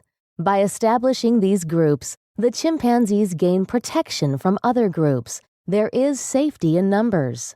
A social hierarchy also exists, with higher positions occupied by those who can provide the most benefit, including things like strength and information. The most popular studies on gossip, grooming, and groups were conducted by Robin Dunbar. Dunbar asserted that language evolved to allow us gossip, and that language evolved as a cheap form of social grooming, thereby enabling the ancestral humans to maintain the cohesion of the unusually large groups demanded by the particular conditions they faced at the time. Even though gossip did not likely evolve directly from grooming, both gossip and grooming form social ties and social groups. A consensus emerged from these studies. Gossip and grooming serve analogous functions. Even Dunbar's critics agree. One of these critics, the psychologist Michael C. Corballis, provided a more generally accepted interpretation of the evidence. My guess is that Dunbar's argument might be more plausible if inverted. The selective pressures for the evolution of language probably had to do with propositional communication, and this secondarily solved the problem of social grooming among large groups. Language evolved as a means of communication and, as a byproduct, was a great facilitator for social grooming. The need for groups. The need to form groups goes back deep into our history. You can see the power of this need expressed in the most widespread religion on the planet, Christianity. In his work on the history of Christianity, Kenneth Scott LaTourette outlined a litany of factors affecting Christianity's success. Prominent among these was its ability to generate an incredibly close-knit group. LaTourette writes, "Not one of its rivals possessed so powerful and coherent a structure as did the Church. No other gave its adherents quite the same feeling of coming into a closely knit community. The status and protection afforded by groups is an inescapable human need, with the measure of status in these groups being the amount of information the individual provides. Robin Weston succinctly sums up the importance of an individual to a group. Gossip defines who's in and who's out in a group. If you're considered worthy enough to be buzzed about on the grapevine, you're in. If you've got valuable information to show, you're also in. But if you don't fit into either group, consider yourself out of the loop and out to lunch, alone. Social psychologist Ralph Rosno's studies have revealed that those who hold the highest status in a group are those who maintain the balance of being both a gossipee and a gossiper. In other words, those who provide information and are worthy of being talked about themselves rule the kingdom. Gossiping about someone while strengthening the social ties of those present also humanizes the person transgressing. Everyone realizes that he or she will most likely transgress eventually, and observing other people's transgressions is endearing. When this same person gossips, he or she is supplying valued information to the group, and it reinforces social ties. The person maintaining the gossiper-gossipy balance then becomes someone very much like yourself, who also provides a lot of information, an individual you are likely to value. Product-based groups. Gossip about people is undeniably essential to the establishment and maintenance of groups and group dynamics. How then does group gossip relate to hypersonic product gossip? In his book on an early internet community, Howard Rheingold made the astute observation that people who come up with accurate and well-worded answers win prestige in front of the whole virtual stadium. The internet provides the perfect medium for product discussion. You can communicate with someone you've never met and possibly will never meet on the other side of the screen. You can send someone a message faster than you can go knock on your neighbor's door. Most importantly, you can broadcast your message to thousands just as quickly. The internet has spawned virtual communities around common interests. These interests range from the general to the extremely specific, from magic tricks to obscure, difficult sleight-of-hand maneuvers with a deck of cards. Some group, somewhere, is likely discussing whatever you can imagine. Rheingold observed that within these groups, those who are most useful gain the highest status. The currency of status is information. Many of these groups are organized around product discussions, and the commodity is product gossip. Instead of people, products are relevant as this is the basis for the group. People won't hesitate to let others know which product is great and which one sucks. Unlike traditional gossip, there is no worry about product gossip getting back to the source, as inanimate objects don't care. Telling other people about a product's faults, if the information is correct, is no less valuable than providing positive feedback. While the negative information is awful for the product developer, it is great for the product gossiper as its relevancy will prove helpful to the group and confer status. The strengths of these groups can be incredible. People treat those they encounter in the community as friends and are willing to lend support when needed. From a marketer's perspective, this is important because people are more likely to believe information coming from friends with expertise than almost any other source. These people have an extremely strong influence, and it's strengthening with more groups, more voices, and more efficient mediums for exchange. While this spells doom for poor products, it is great news for those offering a great product or service, and it is possible to maximize product gossip. Before we consider the necessary conditions for product gossip, let's look at how product gossip groups are connected. Connectedness, the architecture of gossip. No man is an island entire of itself. Every man is a piece of the continent, a part of the main. John Donne, Meditation 17. We are connected and we depend upon each other to survive physically and psychologically. People make our lives better or worse by how they relate to us. It's been said that people are our connection to the rest of the world. But how connected are we? How many degrees of separation are really between you and Kevin Bacon? 6 degrees of separation. The landmark study on connectedness was memorialized in the late Yale University psychologist Stanley Milgram's paper, The Small World Problem. It sought to answer the question, just how connected are we? Participants were to mail the package to someone they knew who was likely to get it closer to the target. In one study, the target was a stockbroker from Sharon, Massachusetts. The letters originated from 3 locations: a random person in Nebraska, a person in Nebraska who was a stockbroker, and a random person in Boston.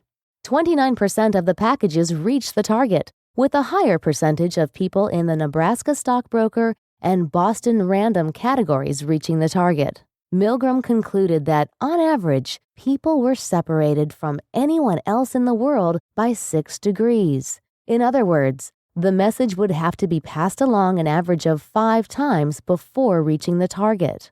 A second conclusion, one more pertinent to product marketers, is that not only can information get trapped incredibly easily, but it is, in fact, likely to get trapped. This likelihood is reflected in the 29% success rate that Milgram observed. Even if someone is looking for a way to pass information to a target, the person may be ill-equipped to do so. It is possibly a message that could be passed on in 2 steps, but that person may never see that connection. Although you may be incredibly close to the person you are trying to reach, you may not be able to see it.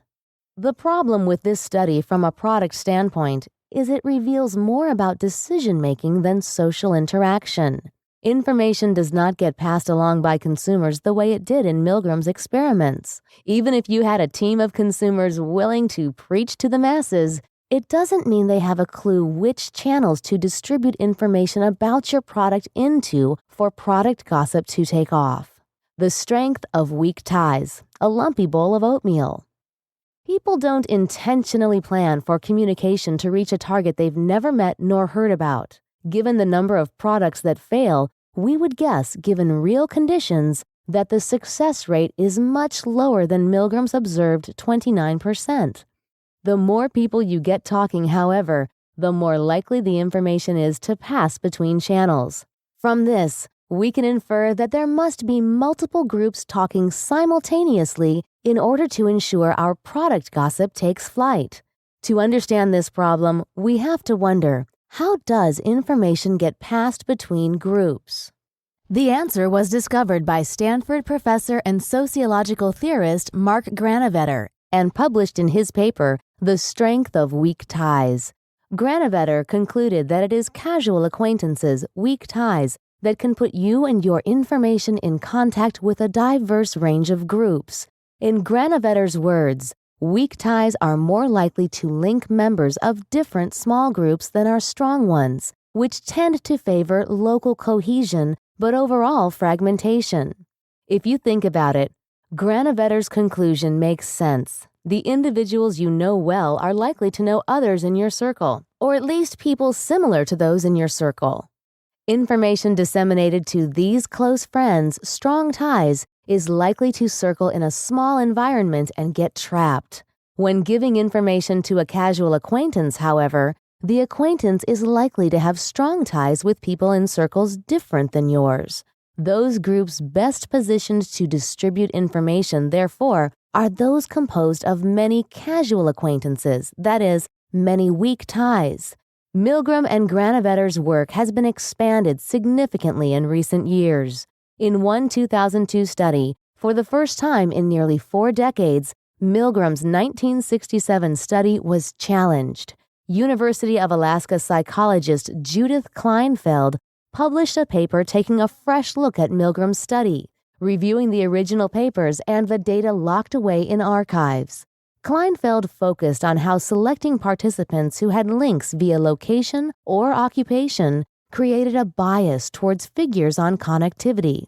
She concluded that, rather than living in a small world, we may live in a world that looks a lot like a bowl of lumpy oatmeal, with many small worlds loosely connected and perhaps some small worlds not connected at all. Kleinfeld's analysis is similar to a comment made by Milgram in his initial paper. Certain people were noticeably more active in passing the message to the final target. That is, there are few ways to pass information from one group to another. Just as Kleinfeld suggests, the small worlds are loosely connected by a few channels. The science of networks. In recent years, a new science termed the science of networks, involving the collaboration of people from multiple disciplines such as physics, sociology, and mathematics, has emerged. In his book, 6 Degrees, The Science of a Connected Age, Duncan J. Watts, a pioneer in this field, recounts the developments in this new science that seeks to find mathematically based models for social interaction. The accuracy with which these models can predict interacting events is startling. These scientists discovered that if social networks were viewed as a picture, most nodes, people, will be relatively poorly connected, while a select minority will be very highly connected. Just as Milgram and Kleinfeld observed, people with more connections are better equipped to pass along a message than others. Those highly connected tend to attract more connections than those poorly connected. This is the same phenomenon driving the networking and the formation of alliances through gossip. Those with a higher position, the most connections, are likely to be the most attractive individuals to associate with due to the benefits they confer. This phenomenon is what sociologist Robert Merton coined the Matthew effect. As Watts writes, social identity drives the creation of social networks. The online world strengthens weak ties. The structure of the Internet has important implications for information diffusion along social channels. Put simply, the Internet strengthens weak ties. Almost any product or topic you can think of is discussed on the Internet. When you post on message boards or review sites, you're connecting with people you've never met. If your information is perceived as valuable, you achieve status. Amazon.com has learned to identify and reward those coveted product reviewers by providing reviewer rankings with top reviewer status. Social status and group membership is clearly reflected in online discussion groups. Many people engaging in these discussions participate daily. Certain names become familiar, and based on the quality of information these people have provided in the past, you may evaluate the validity of their statements. While most relationships forged in person are the result of proximity or occupation, in the online world, people organize themselves by interests atypical of real-world interaction. In person, you aren't likely to regularly talk to people who have a shared interest in Red Bull, and it's unlikely that you will gain social status as a result of your Red Bull knowledge. In the online world, the opposite is true. The online world offers a unique merger between the strength of weak ties and the strength of friendship in the dissemination of product gossip. Due to discussions centering around certain topics and products, you are likely to encounter people you wouldn't otherwise encounter in normal daily activity. For example, a corporate lawyer may find and trust information about a book supplied by a gardener on another continent, a very unlikely partnership. The lawyer may pass the information to other lawyer friends on the same continent. The information then has easily traveled between diverse circles in a way that would be almost impossible without the Internet. Often, individuals in an online discussion group share information about products or topics that have nothing to do with the main focus of the community. Some groups even have sections for unrelated topics. An individual may find something particularly valuable and think others will want to know. People are likely to listen, especially if they have found that person's comments valuable. Forging friendships online. For those who participate in online discussions regularly, an interesting phenomenon develops: the formation of friendships between people who have never met in person. Among these individuals, value or rank is determined by the validity of information and the connection forged with others as a result of past participation. The majority of people trust the recommendations of friends more than any other influence, in many cases even more than their past experience. Discussion groups are a perfect mechanism for the formation and maintenance of friendships.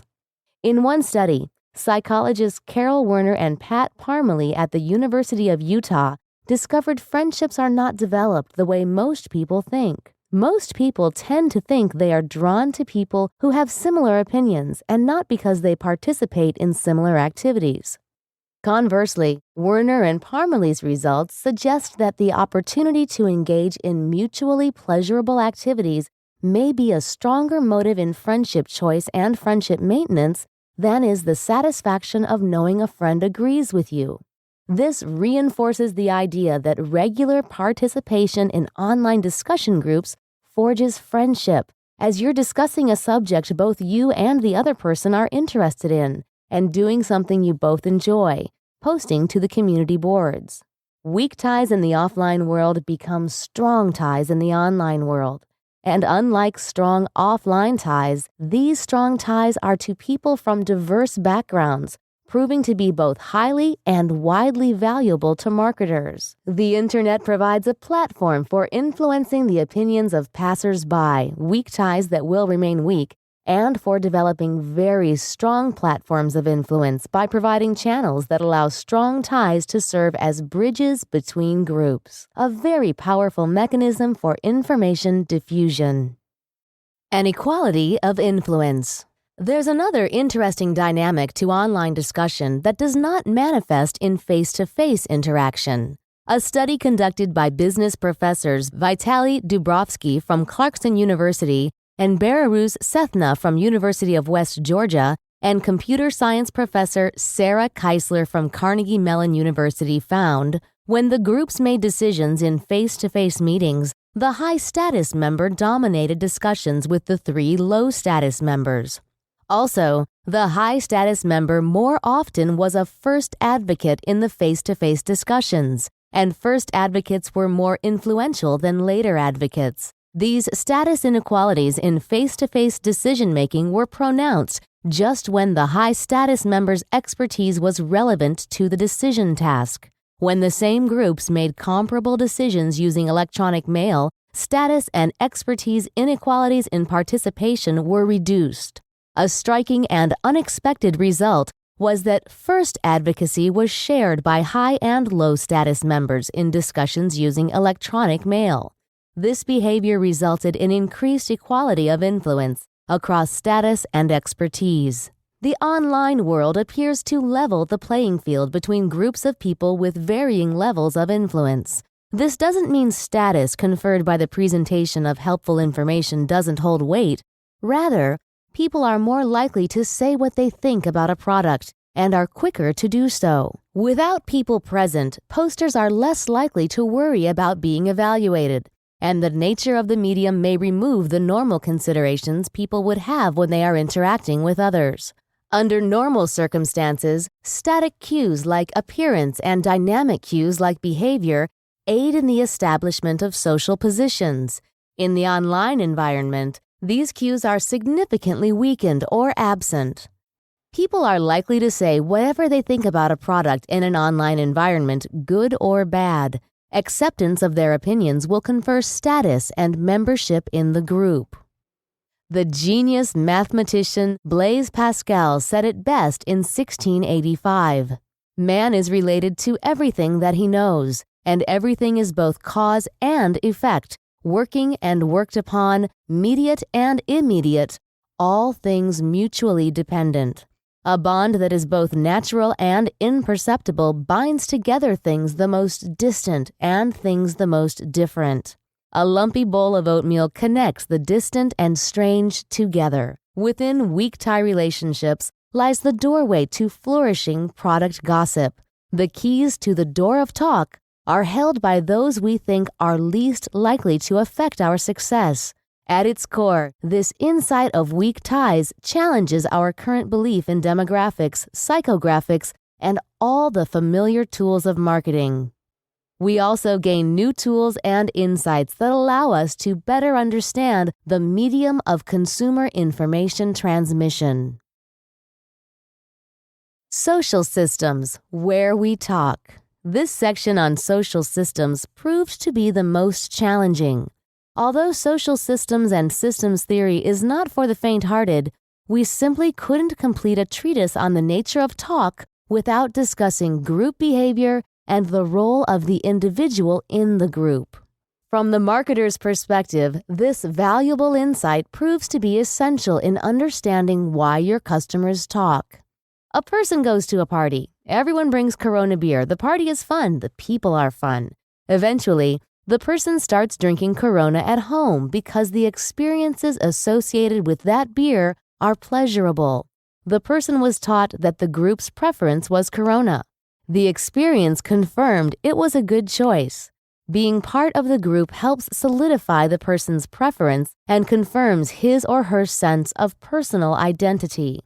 Behold the power of the social system. Group dynamics, not brand dynamics, shape individual preference. So, what fuels the social system? The answer is individuals. Individuals behave for their own benefit, infusing the system with an overriding sense of personal identity. Driven by this self-fulfilling need, the individual's influence fuels the actions of the group. Social systems allow us to observe how humans behave inside familiar frameworks like work, family, chat rooms, organizations, or brand communities. Social systems help us identify patterns that are of interest to the brands we manage. Once we've identified the group by its behavior, we can look inside to understand the motivation of the individual. A group's nucleus is the individual. There are two accurate statements to be made about the individual and groups. 1. The individuals belonging to a social group define the group. 2. The individuals belonging to a social group are defined by the group. Herein lies the complexity of social systems. If you only accept one of the above statements, you will most likely miss the pattern of what's creating consumer movement. As in the old chicken and egg debate, which came first, the social group's influence on the individual or the individual's influence on the social group? Or, from the marketer's perspective, which do you study first? Convention says focus on the group, as in focus groups. But wisdom says listen to the individual. Individuals don't necessarily see themselves as part of any system because, from their point of view, communication is driven by their individual needs and what benefits them. The social system supports their drives to feed their personal needs. Very few groups are altruistic. The collective social group develops the pressures the individual consumers experience and then imposes them on itself. The consumer conforms to that group, oddly enough, as a way to express his or her individuality. Similarly to how a single cell holds the DNA of an entire human being, if you study any individual, you will see his or her imprint on the social system. Social groups don't shape people as much as people shape social groups. Social groups fulfill an individual's needs.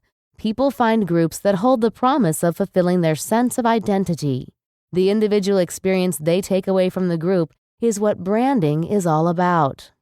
Marketers have a tendency to confuse the patterns of a system with definitive predictability, as is illustrated by the use of focus groups. Too many marketers use focus groups to analyze past behavior to predict future performance.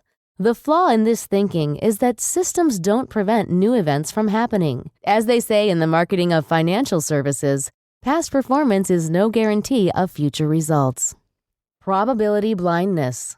The challenge of speaking about humans as a social system, group, or collective mind is that you are trying to hit a moving target. For example, imagine you want to predict a coin flip. Is the next flip going to be heads or tails? If you start recording each flip, patterns will emerge.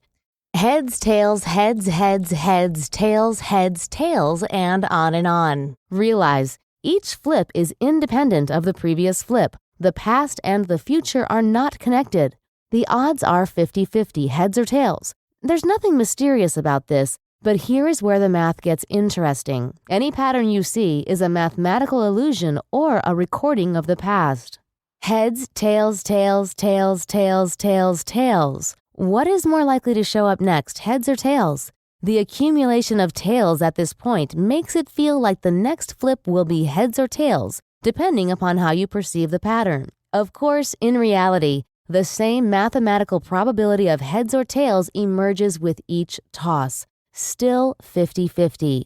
This probability blindness makes predictive models like demographics flawed in assessing human behavior. Most demographic research is a snapshot of the past. Like the next coin toss, however, the next consumer direction is independent of the past actions. Each consumer is a person with his or her own world of ideas, concepts, opinions, and dreams, all surrounding a sense of personal identity. What we've learned so far from this treatise on talk is that communication happens to benefit the individual. Nothing affects a person's decision to talk more than the trust of a friend. They want to share information they perceive as useful, and that does not make them vulnerable to having a perspective in conflict with the opinions of the person or the group. The collective mind. If you can make your brand the hallmark for the desires of a group, the collective forces of the group will imprint itself on the individual. When someone buys a Harley-Davidson motorcycle and starts attending rallies, they will start identifying with the attitudes of the group at the rallies and will, without conscious control, start to integrate that attitude into their lifestyle, at least when riding the motorcycle. When brands become linked with lifestyles, it's very unlikely customers will deflect, as doing so would mean denying a part of their personalities. Systems theory helps us understand both the individual parts and the holistic nature of the life of our customers. If we focus on the group without putting the individual under the microscope, we miss the richness of their life and how brand experiences manifest for them. Yet, if we only focus on the individual, we miss the broad strokes of the larger customer patterns. The concept of the collective mind of the customer is crucial to understanding the best and highest use of word of mouth. Let's look at the collective mind principle in animal behavior to get a clearer picture. Researcher Wayne Potts studied the aerial maneuvers of large flocks of Dunlin birds to see if there was a correlation between the group mentality and behavior. It was postulated that a single bird or small group of birds was signaling movements to the rest of the flock, or that they were adjusting to the movements of their neighbors, but Potts found the time it would take individual birds to respond to the signals was 4 to 5 times slower than the rate of the flock's movements. The flock moved at a faster rate than the sum of the rates that would be calculated from the individual members. The collective customer behaves in the same manner. As the group shifts, the speed of change increases with respect to the group rather than the individual members. In the 1940s, it was thought that running a 4-minute mile was impossible. In 1954, Roger Bannister broke the 4-minute barrier, an amazing feat. Within a month and a half, the 4-minute barrier was broken again. It is now a standard for top athletes. Once the barrier in the running community was broken, the new standard spread quickly, enabling a large number of individuals to surpass a mark that was once thought to be impossible. This collective group behavior can be either problematic or laden with potential.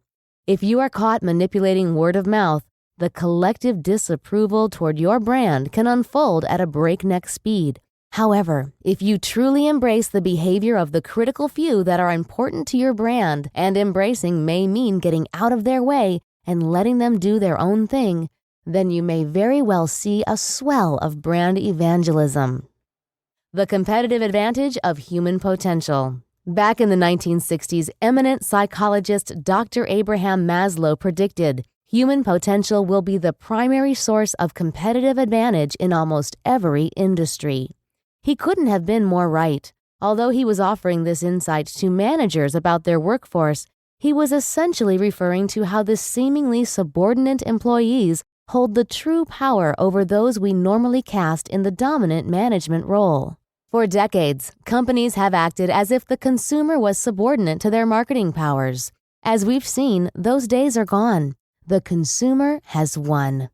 Companies that think they are in control and behave as if they don't trust consumers to make up their own minds are eroding their own credibility.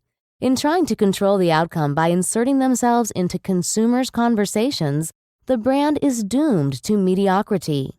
If we can take the liberty of paraphrasing Mr. Maslow, we would say, human potential will be the primary source of competitive advantage for almost every brand. Consumers have the potential to make your brand. If there's a potential for like-minded consumers to find each other and communicate, the possibility exists for the development of a faithful coalition around your brand. Learn to respect the consumer's potential. Get out of their way and let them do their thing. They trust each other more than they trust you. Of course, this freedom for the customer mentality flies in the face of some other well-known marketing thinkers. Sergio Zyman, former CMO of Coca-Cola, wrote, "The sole purpose of marketing is to sell more to more people more often and at higher prices." Zyman also claimed that as marketers, customers are dangerous, and if you let them decide how they want to be satisfied, you're going to have a terrible time living up to their dreams. Then again, he launched one of the biggest failures in brand history, New Coke. No one asked for it, and no one wanted it. When you think you are smarter than the consumer, you stop listening. Zyman said, "It's better if you can control both the promise and the delivery." Maybe, but so what? The important thing to recognize is you cannot control the consumer experience, which is the source of word of mouth. When we say brands belong to the consumer, we mean a brand is defined by the consumer's experience with the brand. When we go into the customer's world, it should be to do in-depth interviews, to understand their experiences, and to see how the fabric of common experiences is woven into their social system. With standard focus groups, consumers react to conceptual ideas in a rational manner because they cannot experience them. They cannot imagine the experience until they've partaken of it. The addiction to the high doesn't come from the drug. The addiction is to the experience one has as a result of taking the drug or taking the drug. Conscious acceptance at the group level. The decision to congregate around a brand is not usually the result of individual choice, but rather of a group consciousness. There is a conscious acceptance of a brand at the group level. Fashion and fads are a good example of how quickly things heat up and cool down. The collective mind takes precedence over individual choice, and that's why it happens so quickly. Man is a perpetually wanting animal, Maslow noted, referring to man as a creature that is constantly trying to fulfill his needs. These needs, as we know, range from the physiological to the spiritual. Maslow offered considerable insight into the nature of the individual. Maslow's hierarchy of human needs illustrates that all human beings must fulfill their basic needs before progressing to higher concerns. Essentially, humans fulfill their needs at the bottom level of the pyramid and work their way up. Maslow's work reveals the underlying drivers of human behavior and decision-making. Although he never mentions the word brand in his books, his hierarchy of human needs and concepts like self-actualization and belongingness are key to understanding why consumers consistently choose one brand over another and enjoy such a strong relationship with them. The ultimate goal of branding, self-actualization. Why is fulfilling higher-level needs so integral to building strong relationships with customers? Higher-level needs influence future human behavior more than lower-level needs. Brands that fulfill higher-level needs become irreplaceable in the customer's mind. To establish the very highest level of brand passion, the brand must offer a sense of self-actualization. In sports, this is done when the fan and the team or hero become one in the same. A hero is a person chosen by the tribe as an icon for its beliefs. The hero represents the hopes and dreams of the tribesmen, a voyeuristic fantasy beyond their current reality. As tribesmen watch the hero's or team's journey, they project themselves into this immortal figure. The hero or team is a mirror of the fan's personal identity, and because of that, they are forever interconnected. If the fan can't see himself at some level as the hero or team, If he can't identify with the hero's plight, the story loses its energy and fizzles. The hero and the fan becoming one satisfies self-actualization, the ultimate goal of branding. With Maslow's foundational thoughts on understanding consumer psychology and decision-making, we identify brands like Nike and Apple as brands that have fostered cultures with cult-like followings. Both brands focus on the consumer's higher-level needs. Nike has been particularly exemplary, the yellow Lance Armstrong Live Strong bracelet being a great example of helping a tribe of loyalists identify themselves. The notion of a wristband as a badge caught on quickly. For a while thereafter, wristband collecting became the new bandwagon, created by charities and sports organizations like the Eagles. While wristband collecting became popular, none played to the self-actualized consumer like the Live Strong original did. This product created a community of athletes who touted a just-do-it attitude, regardless of the circumstances. Nike has had numerous successful campaigns like this one that focus on customers' esteem needs and desire to belong, both higher-level needs. Apple is another brand that has consistently spoken to the critical few. iPod was the first Apple technology that revealed the brand to the masses. The product's appeal was fashioned in true Apple style. The message was not crafted from the perspective of the product, it came from understanding the individual. The first iPod campaign was one of the best visual interpretations of how music makes us feel. Since we couldn't see the faces of the iPod users, it was easy to project an image of ourselves onto the silhouettes. The iPod itself soon became a badge. The technology fostered an incredible feeling of community and belongingness where users shared their love for music, expression, personal gain, and attention. iPod and the iTunes Store fulfilled high-level needs, creating an emotional, cult-like level of brand passion and dedication. Fostering customer communities. Remember physics class? An object in motion tends to stay in motion. Customers are accustomed to riding the energy of their group. Their group guides a great deal of their direction and momentum. The customer becomes addicted to the group and the group's behavior. To remain part of the group, they must participate. You are what the group says you are, says Maslow. This dynamic creates an enormous amount of unconscious pressure to be sociable. That's why we like to talk. And remember, the most powerful communication between groups happens between acquaintances, not strangers or close friends. Word-of-mouth marketing is foreign to the dynamics of group conversation because it is forced upon the group. It doesn't happen naturally. Architects of successful brands become much more than manufacturers of a product or providers of a service. They are developers of customer communities. It is better to offer a community for your loyalists to speak and let them finish decorating the space. Hogs, Harley Owners Group, Parrot Heads, Jimmy Buffett's fan club, and Trekkies all have come together as groups and have created their own unique and highly identifiable personalities. The best brand architects create these communities not by motivating people, but by building an environment where motivated people are willing to make a maximum contribution. Communities facilitate communication. Modern civilization is built upon communication. Think about it. Without communication, we might still be sitting around the fire in loincloths planning the design of our next cave picture. The human species has an inherent need and desire to communicate.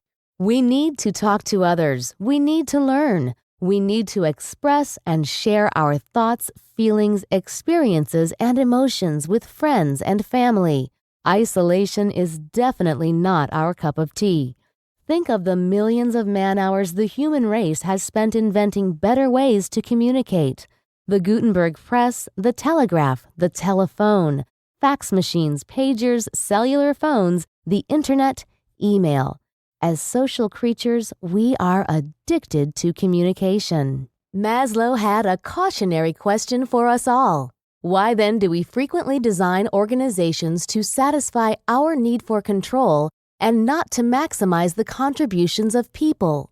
If only today's word-of-mouth marketing practitioners had heeded his warning, they wouldn't have created systems that attempted to control the dissemination of information. Information control systems may create short-term metrics, but ultimately, they destroy the brand's endearment to the customer. Be weird together and be weird no more. We have a need to define ourselves for ourselves and for others. It's how we survive. We need to be noticed. We believe we'll be noticed by being different. When we find other individuals who share our goals or beliefs, we form groups. The more we have in common with the group, the more we like it. We have an inherent need to communicate with others to avoid isolation and a loss of identity. Consumers want to be a part of a group that's different to help define their identities, which they want to communicate to the world. Look at cult brands like Star Trek or Harley-Davidson. Their brand evangelists flock to conventions dressed as Klingons or biker rallies looking like badasses. To the outsider, they may look weird or different, but to the participant, they are weird together and therefore weird no more. Marketers often ask me, can we have a cult brand? Yes.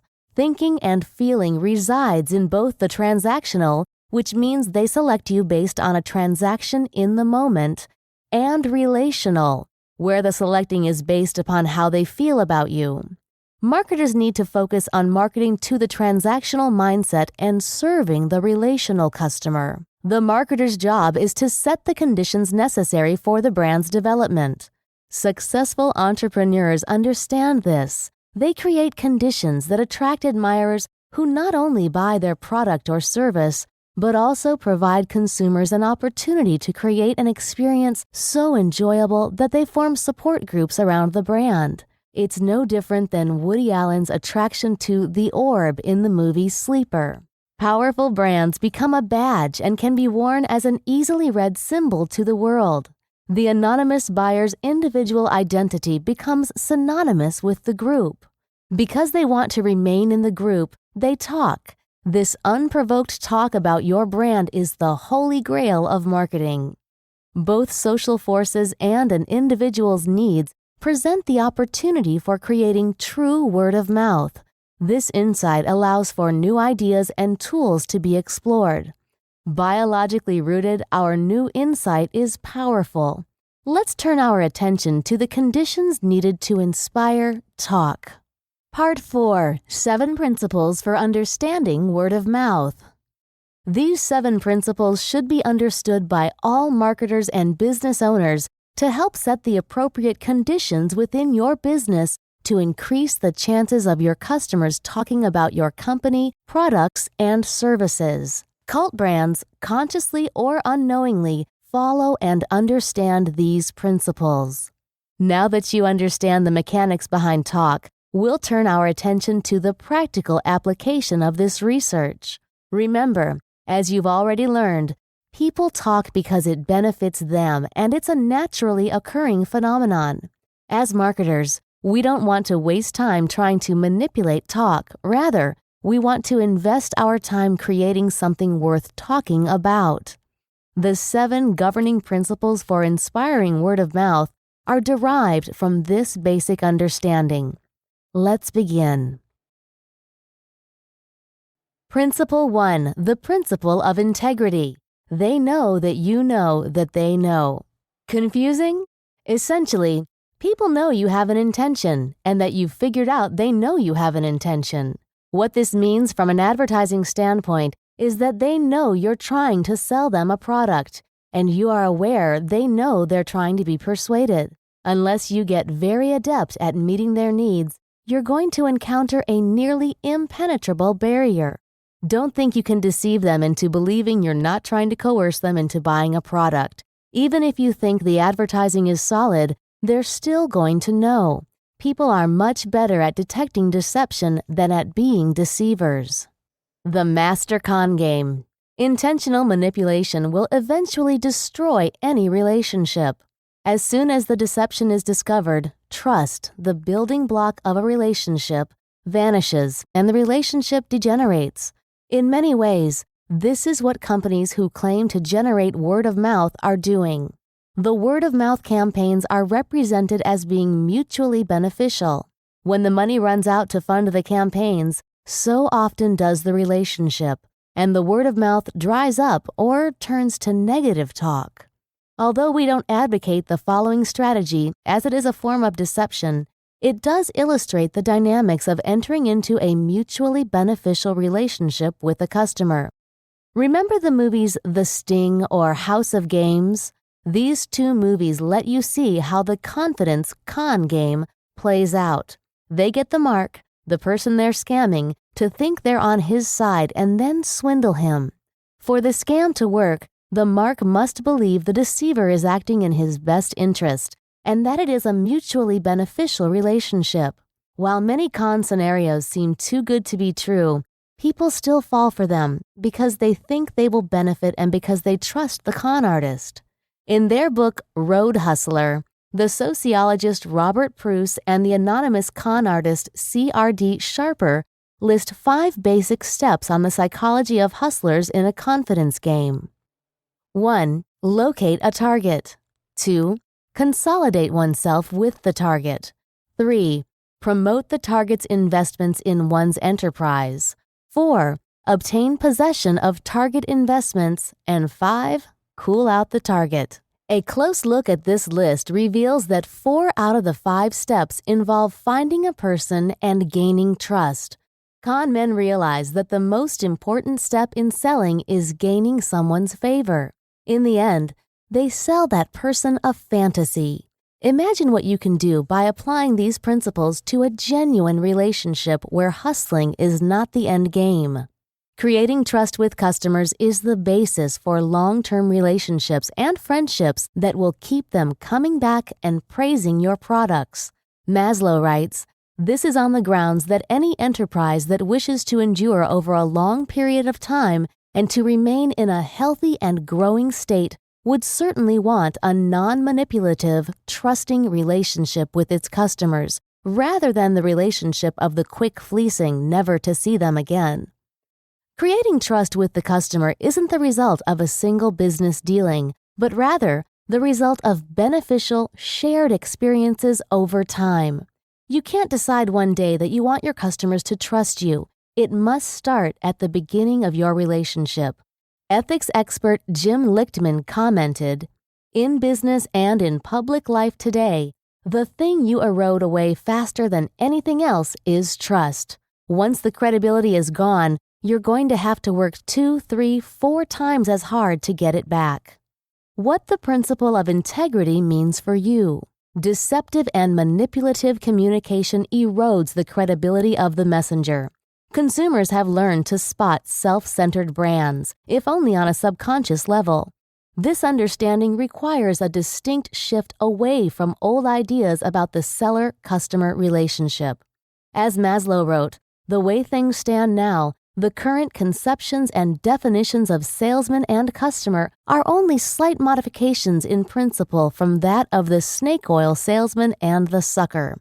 The relationship is seen very clearly in the language that is used, which implies that either the customer screws the salesman or the salesman screws the customer. And there is much to talk about who gets screwed, who gets raped, who gets exploited, or who gets taken advantage of. Or it is as if the customer is sometimes spoken of as a sheep with plenty of blood, which is there to be sucked by the smarter mosquitoes or leeches or whatever. In other words, he is simply a host animal who is not respected, but who is there only to be used or taken advantage of. This is exactly what happened with the U.S. release of Dr. Pepper 7-Up's Raging Cow energy drink. They recruited people on blogs to talk positively about the product and website. When people found out they were being deceived, the marketing scheme backfired. A study by Media Edge CIA cited one visitor who wrote, "This website is fake. When you are advertising under false pretenses and not being upfront about what you're doing, that isn't just wrong, it's immoral and disgusting. Would you want to buy a product after being tricked this way?" How to apply the principle of integrity to your business. Develop trust before you develop tactics. What are 5 ways you can demonstrate you understand your customer so they, in turn, will have a desire to understand you? Avoid dominating the discussion. Are you trying to dominate the discussion with your customers? What aspects of your communication with your customers can you let them control? Remember, word of mouth doesn't belong to you anyway. It belongs to the consumer. Think back to the relationships you have with others. People who monopolize conversation usually do so for 1 or 2 reasons. A, they are either too nervous to let the conversation lull out of fear that others may say something they don't agree with or that will make them look foolish. Or B, they are so self-centered they aren't paying attention to anyone else's need to be heard. Genuinely like your customer. If you genuinely like your customers, it'll show. And there's a much greater chance the customer will like you and your product and talk favorably of you to their friends. Aaron Shields, the lead researcher for this program, received a handwritten letter from a Cole Haan salesman telling him how good it was to see him again and if he ever needed anything to let him know. Suffice to say, Aaron will likely return to buy Cole Haan products from the same salesman. Principle 2, the principle of status. People share what makes them look good. This principle relates to the nature of gossip. Both negative and positive information reflect positively on the person conveying the information, as both are useful to decision-making.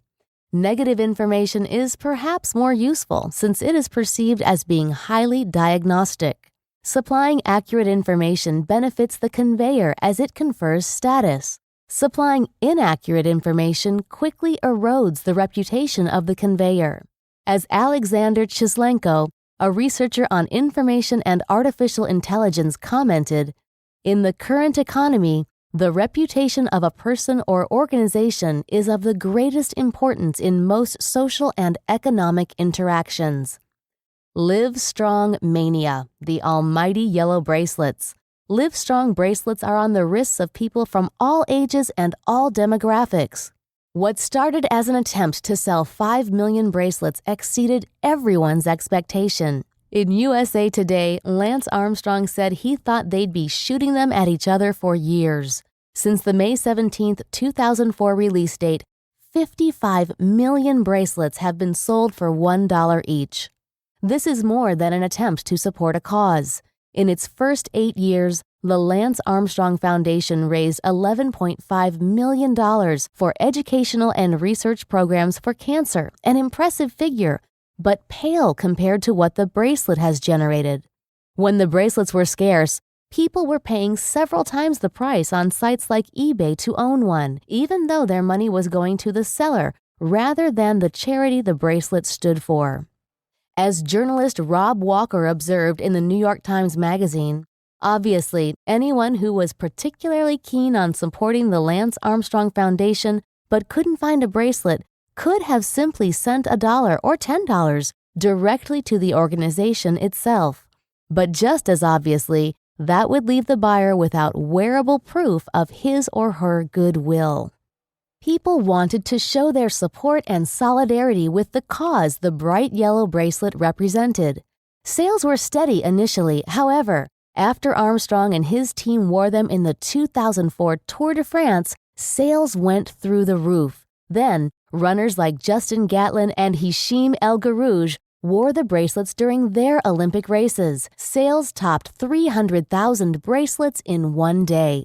The bracelet quickly became trendy. The idea of a bracelet was adopted by other industries, ranging from medicine to business. They were a sign of solidarity with the cause, the fight against cancer, and the inspirational idea of overcoming the odds. Perhaps more significantly, the bracelet symbolized their solidarity with and inclusion in the group.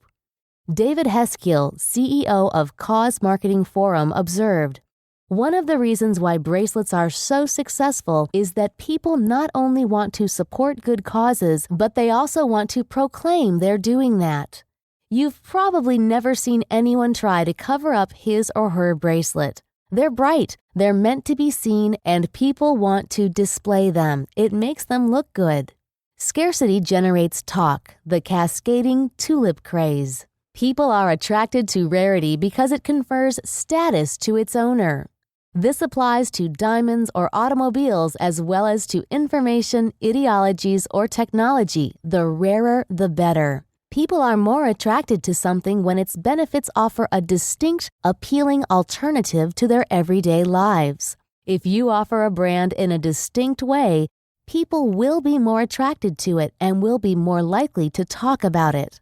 What item of rare beauty would be so esteemed that its value would equal the sum of 4 tons of wheat, 8 tons of rye, 8 oxen, 8 swine, 12 sheep, 126 gallons of wine, 1,080 gallons of beer, 504 gallons of butter, 1,000 pounds of cheese, a bed, a suit of clothes, and a silver drinking cup? One Viceroy tulip in the mid-1600s. Tulips, introduced to Western Europe in the 16th century, were rare and their bulbs were fragile. This scarcity turned them into symbols of social status, leading many people to sell off large portions of their estate to buy one bulb. The phenomenon rocketed through the upper classes into the middle class, and even among the merchants and shopkeepers. The craze moved beyond the individual and drew the masses. The journalist James Surowiecki writes, "In Cascades, a few influential people, either because they happen to go first or because they have particular skills and fill particular holes in people's social networks, determine the course of the cascade. In a cascade, people's decisions are not made independently, but are profoundly influenced, in some cases even determined, by those around them. The scarcity of the tulip sucked in upper-class individuals, creating a fervor of epidemic proportions because of the power and status the symbol conferred. People are much more inclined to be attracted to something when its benefits offer something very distinct to their everyday lives." What the principle of status means for you. People are more interested in themselves than you. When they talk, they want to be the center of attention or derive some other benefit. Trying to make them talk about you makes you the center of attention. Encouraging them to only say good things erodes their credibility. Additionally, the perception of scarcity increases the value of what is coveted and is more likely to be talked about. How to apply the principle of status to your business. Leave the consumers alone. Don't put words in their mouth. Don't bribe them to be your messenger. Find ways to let the consumer take credit for finding you, not the other way around. Stop making them feel like they are targets. There's a better chance that they will become brand evangelists if allowed to do so of their own free will. Remain distinctly different. If you can highlight your differences, your business will prosper. Compromise or appealing to the masses never leads to distinction. There are always plenty of reasons why we can't be the best we should be, but those reasons are totally meaningless to the consumer and therefore should never be accepted as reason for our failure to keep discovering new ways to serve the customer. Principle 3. The principle of cool. Ride in front of the cool wave or wipe out. In our hypersonic word-of-mouth world, the search for cool is becoming elusive, and when cool becomes cool, it's not cool for long. Moreover, our technology-warping world is shortening our cycles of cool. To understand what is cool, one must know what is not cool. You can learn this by listening to your customer. In order to be on top, you must know what's cool before it becomes cool. Just like a wave, if you jump on too late, you're not going to catch it. Cool. It isn't just for teens. On February 19, 1964, a major event in television history took place. The Beatles made their American television debut on The Ed Sullivan Show. They were followed by a magician named Fred Capps. Fred Capps was regarded by magicians as the greatest all-around magician, someone who can perform many different types of magic who ever lived. He won the top prize at an international magic competition called FISM 3 times, more than anyone before or since. His performance was flawless. Yet, if you talk to anyone who saw the show when it originally aired, I'm guessing they'd only mention the Beatles. As mythology expert Joseph Campbell wrote about the Beatles, somehow they were in perfect tune with their time. Had they turned up 30 years before, their music would have fizzled out. Cap's, on the other hand, was not. Had the Beatles come along later, they likely wouldn't have achieved the status they did. Had they formed their group in 1964, the year they were on The Ed Sullivan Show, they probably wouldn't have caught on either. In order to be on top, you must know what's cool before it's cool. Just like a wave, if you jump on too late, you're not going to catch it. The Beatles jumped on at just the right time. In his book, The Tipping Point, Malcolm Gladwell makes an exciting observation. Little things can make a big difference. However, there's a big problem with current marketing technology. We can't measure the little things. Quantitative data like demographics tell us where the customers are, but not where they're going. Most companies find themselves at the tipping point, and if you are at the tipping point, you've missed it. The fact that America has 72 million teens doesn't reveal what those 72 million teens buy. We need more relevant information, like an understanding of the stage of life they're in or how they're choosing products. Latinos have become the largest minority in the United States. A plethora of statistics proves this, yet we have very little understanding about this minority group. For instance, not all Latinos are Mexicans. Not all Mexicans work the land. Today, most marketing efforts to the Hispanic market are laughable. Cool is not only for teens. Adults also want to be cool. Cool is what your social group finds amazing and delightful. Adults share the basic human need to belong to the group of their choosing. Within this group, they want to be cool, or more accurately, to be accepted for their choices. And it's not good enough to belong. Once we belong, the search is on to stand out or show off, which makes the hunt for cool very elusive. Once you identify the cool, the wave will likely have passed by the time you go to market. What is defined as cool today is often revealed by yesterday's ignored uncool. Today, video game players enjoy all the wonderful 3D graphics we only dreamed about as children. But what are they playing? The old Nintendo games like Super Mario Bros. What is cool today is to play vintage games. Cool arises from the repressed side of the collective social consciousness. American society once repressed the use of alcohol through prohibition, as the spirit seemed to be evil. This same spirit is free-flowing today in Jimmy Buffett concerts and bars across America. Today, African American music like rap and hip-hop is cool, and the major fans of their music are white suburban kids who enjoy hearing about hardships they don't have. Ignored today, cool tomorrow. Slowly, consumers are getting tired of companies making them consume their products without considering their wants, and consumers are taking this to the big screen. In the movie Super Size Me, McDonald's, the restaurant that was once a coveted birthday party place for children, was attacked, along with the unhealthy standards of the fast food industry. McDonald's quickly responded with a healthier menu that included more low-carb, low-fat choices. Interestingly, this consumer demand for healthier foods was ignored for 20 years. To discover tomorrow's cool, look for the voices that are being neglected, suppressed, or ignored. These voices hold clues to what will eventually become cool. My mother has experienced this several times in her lifetime. She often exclaims, "I had stuff just like that. I can't believe it's back."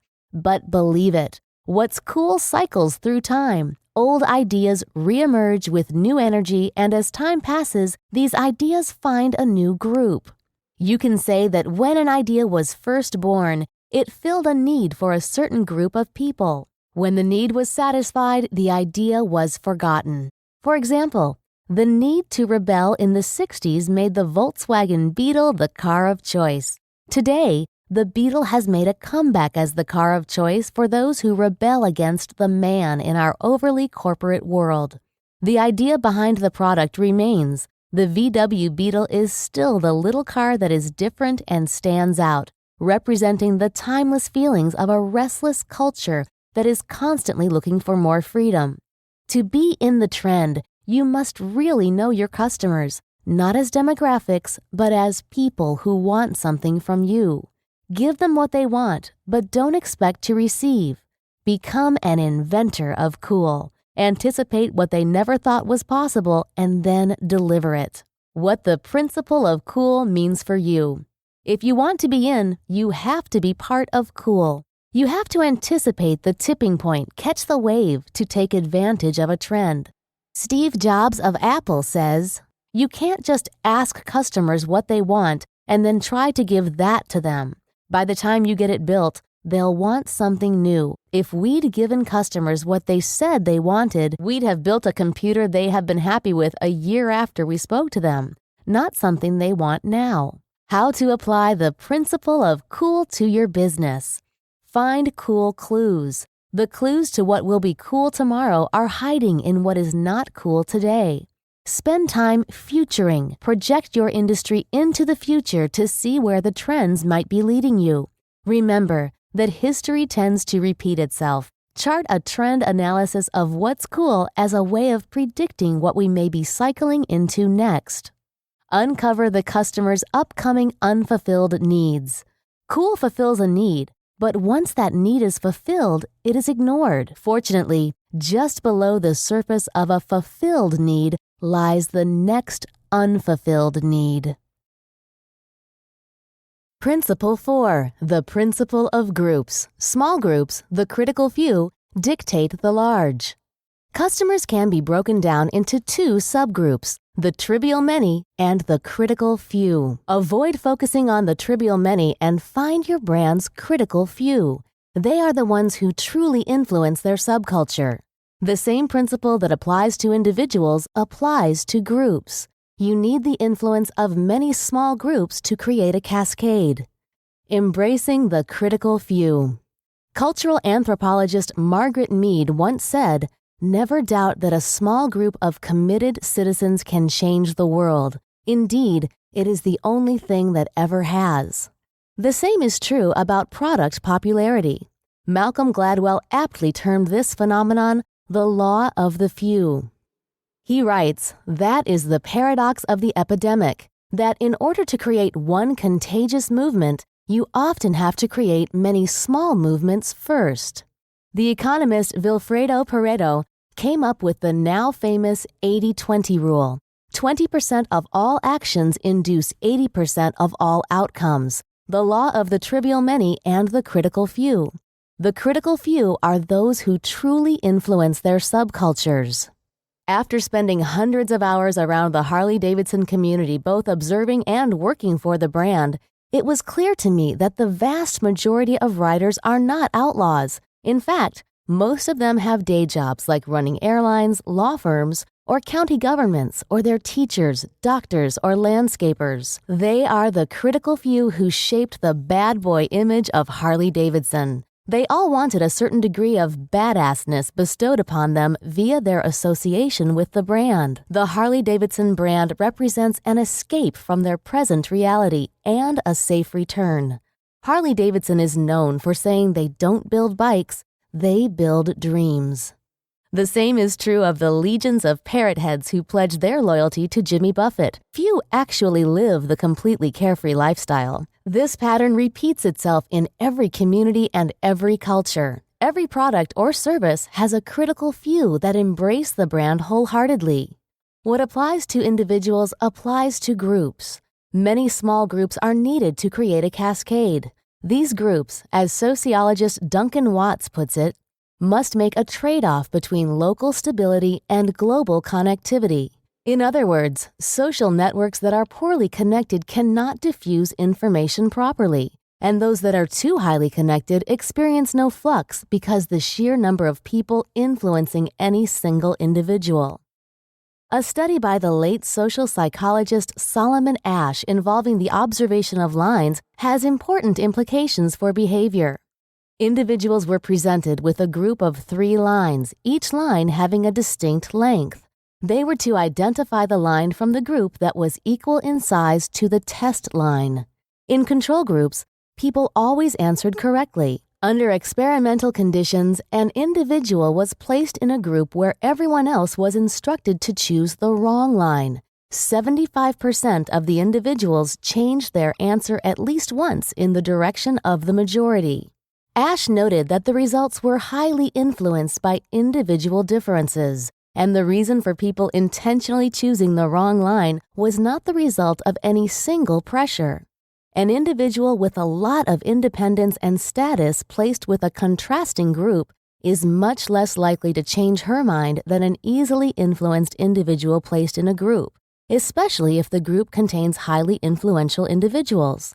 Experimental results are, therefore, likely to vary depending on the dissenter-majority dynamics. Some people are more easily influenced than others. Influencing product decisions. This study seems to indicate that some individuals will be virtually impossible to influence. This is not true, however, because in making product decisions, most people are looking to be influenced, even if they don't realize it. This concept goes back to economist Herbert Simon's idea of bounded rationality. People are often unable to make decisions on their own due to lack of knowledge. Efficient selection requires an individual to have both general knowledge and specific information. Most people know generally what they are looking for, but lack the specific information they need to make a purchase. This is where they turn to other people for help, especially those they know who have expertise or connections to someone with expertise. It's like asking the servers in restaurants what they recommend because the server has specialized knowledge about the food. The influential individuals have it easy. They get to do what they enjoy, talking to people about something they enjoy. Your job is to get them talking. Teenagers, a new breed of humans and a source of never-ending influence. Teens rule. Do not ignore them because they don't fall within your target demographic. When you're not looking, they will eat you alive. They are more internet savvy than their parents. They know how to find information, and their parents ask their teens' opinions about purchasing decisions because they are so well connected to information. In many respects, teens are both the gatekeeper and the bridge to influencing your customer. The problem with understanding the emerging teen culture today is that there's more to them than you'd expect with an ordinary generation gap. As marketers, we believe that if we can understand or experience the teen lifestyle, we would better understand this new emerging generation of consumers. But the separation is a cultural abyss so enormous that it is almost as if young people today are from a different planet, both physically and psychologically. The teen world enjoys access to information at the click of a mouse and a smorgasbord of experiences and opportunities for the taking. We can no longer pretend to track teens' behavior and understand how they affect their parents. These parents unconsciously transferred the freedom of the 60s to their children, who have the courage to act it out. This is my world and I can experience it the way I want it, they believe, and they're right. Money isn't impressive, and the ideas of luxury don't fit their worldview. A Rolex is for old geezers who cling too much to their jobs and their junk. Consider the rise in popularity of MP3 parties, where each person shares their music with the crowd. You can start to see this general attitude of our world, our way that has taken over and invaded our most cherished ideas in marketing. Teens are the gatekeepers of your customer's sphere. Their opinions dictate what is cool and what is out. When they become adults, they're going to be the biggest spenders. They've got influence on the internet. Teens share their opinions, and they've got every reason to talk, as it helps them establish and understand their identities. Teens want to be involved. They're not interested in being inundated by thousands of ads. They want to share their opinions. They want customization. They want the freedom to change their minds, and they want to try products before they buy them. In their first year of offering custom-fit jeans and chinos online, Land's End reported that 40% of its chinos and jean sales were customized. They also revealed that the retention rate on customers purchasing custom products was 39% higher than their other customers. In 2004, a study by Telecommy, a UK research group, discovered that 85% of children had customized their phones. Other retailers have jumped on the bandwagon. You can now customize everything from M&Ms to Heinz ketchup bottles. Taking down the KKK.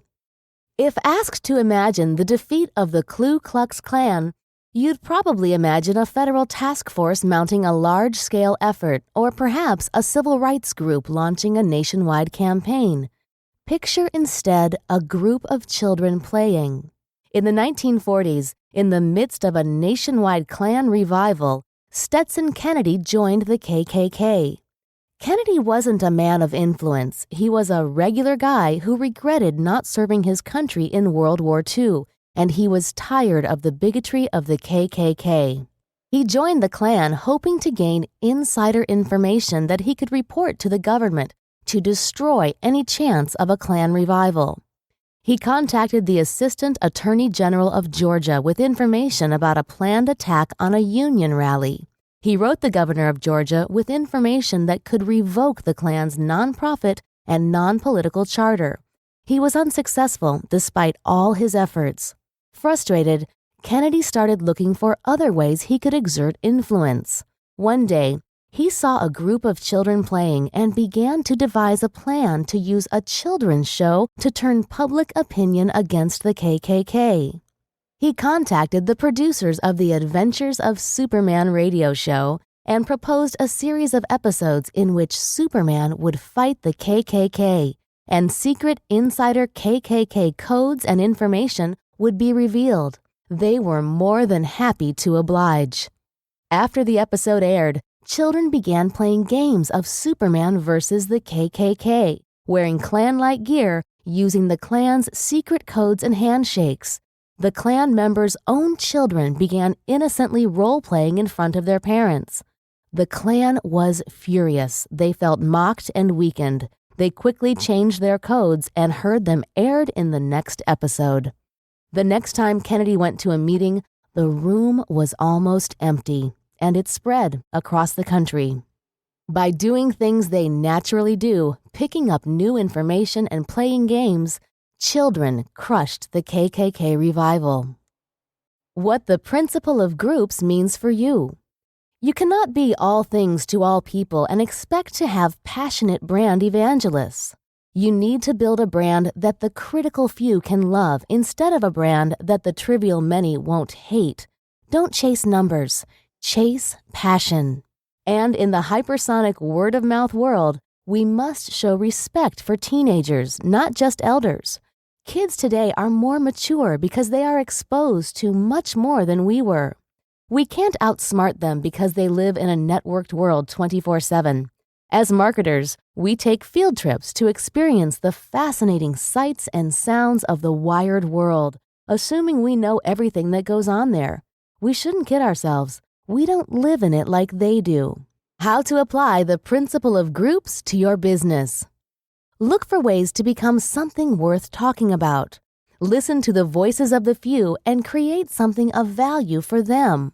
Show genuine interest in the critical few who will fall on their swords for you. Observe teen behavior's role conflict. Teens are torn between how their parents, schools, and job markets see them and how they see themselves. Create ways for them to use your brand to define themselves. It will give them the opportunity to elevate the self-image to which they aspire. Create intrigue and surprise around your brand with teenagers in mind. They may not be able to use your product yet, but they will form an opinion, and their opinion can become influential. Throw out your old timelines. You can't stage a communication launch. Teens won't wait for your PR department's press release. Don't wait to give your gift of surprise. The sooner, the better if you want to harness their influential powers. Principle 5. The Principle of Influence. Everyone is influential, especially on the internet. Connectivity is central to this principle. Everyone is able to influence people in some way on some subject. No one can affect people's decisions in every category. Those who provide more useful input gain more status and are more likely to be listened to. As we've heard many times before, knowledge is power. Gladwell's Big Three and population size. Influential people aren't only those with a great deal of knowledge. In The Tipping Point, Malcolm Gladwell lists 3 categories of people who can create epidemics: mavens, connectors, and salesmen. Mavens are very knowledgeable people who seek knowledge for the sake of knowledge and like to share it. Connectors are influential because of the sheer number of people they can diffuse information to. Salesmen are those that can translate information so that anyone can make sense of it. Gladwell writes, "What mavens and connectors and salesmen do to an idea in order to make it contagious is to alter it in such a way that extraneous details are dropped and others exaggerated, so that the message itself comes to acquire a deeper meaning." Mavens are the perfect target for marketers. Connectors and salesmen need a source of information to disseminate. It's harder to find a better candidate than a knowledge expert. One critical factor Gladwell's model leaves out, as it is based on biological rather than social epidemics, is that the size of a social group affects an individual's influence. As the size of a social population increases, any individual, regardless of expertise, exerts less influence because there is more information to compete with. Consider movie reviews. You're much more likely to believe a negative review if it's coupled with only 2 positive reviews than if it's one among 40 positive reviews. The size of the population influences the information.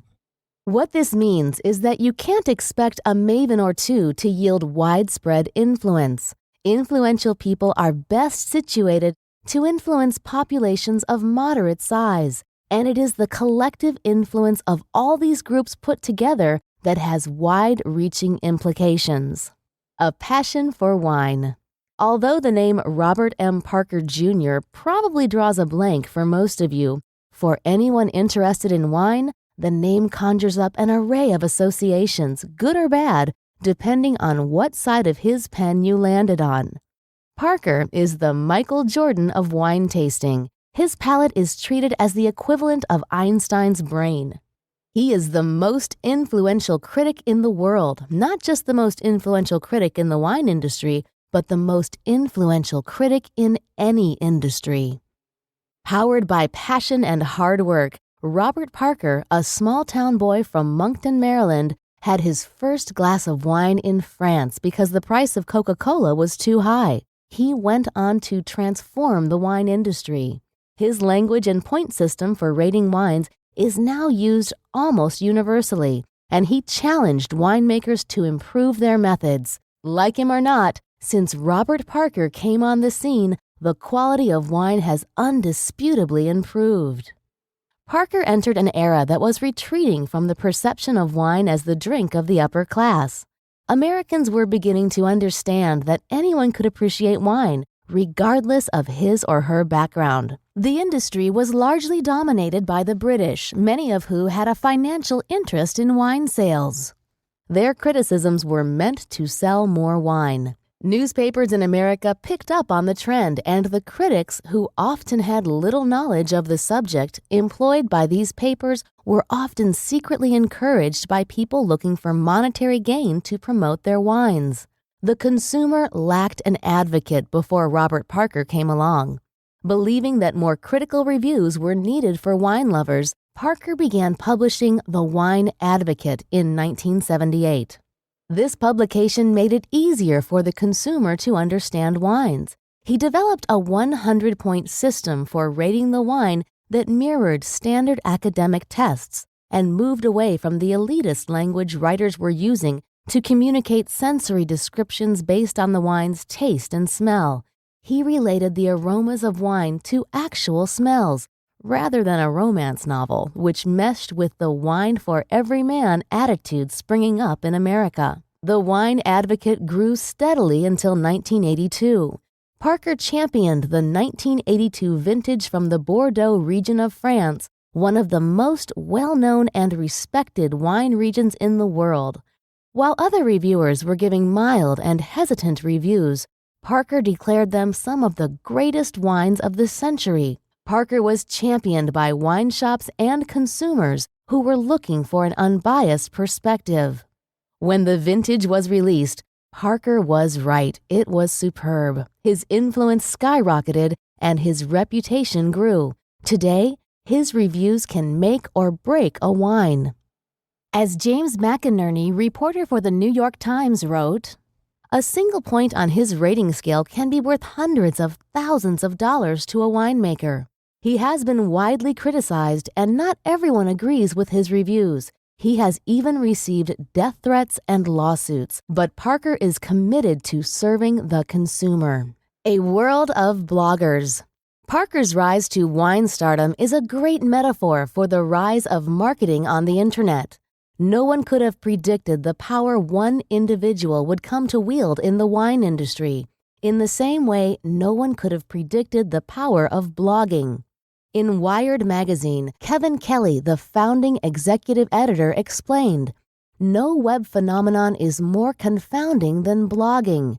Everything media experts knew about audiences, and they knew a lot, confirmed the focus group belief that audiences would never get off their butts and start making their own entertainment.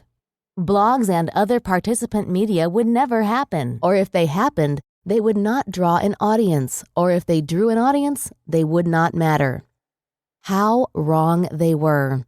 The web gave the consumer a voice, and blogging made it easy and convenient to be heard.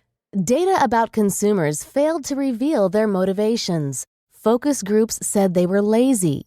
What the focus groups should have revealed was that they didn't have the power to publish. Lacking this power to publish, consumers were forced to listen to traditional media and talk about it with a few friends.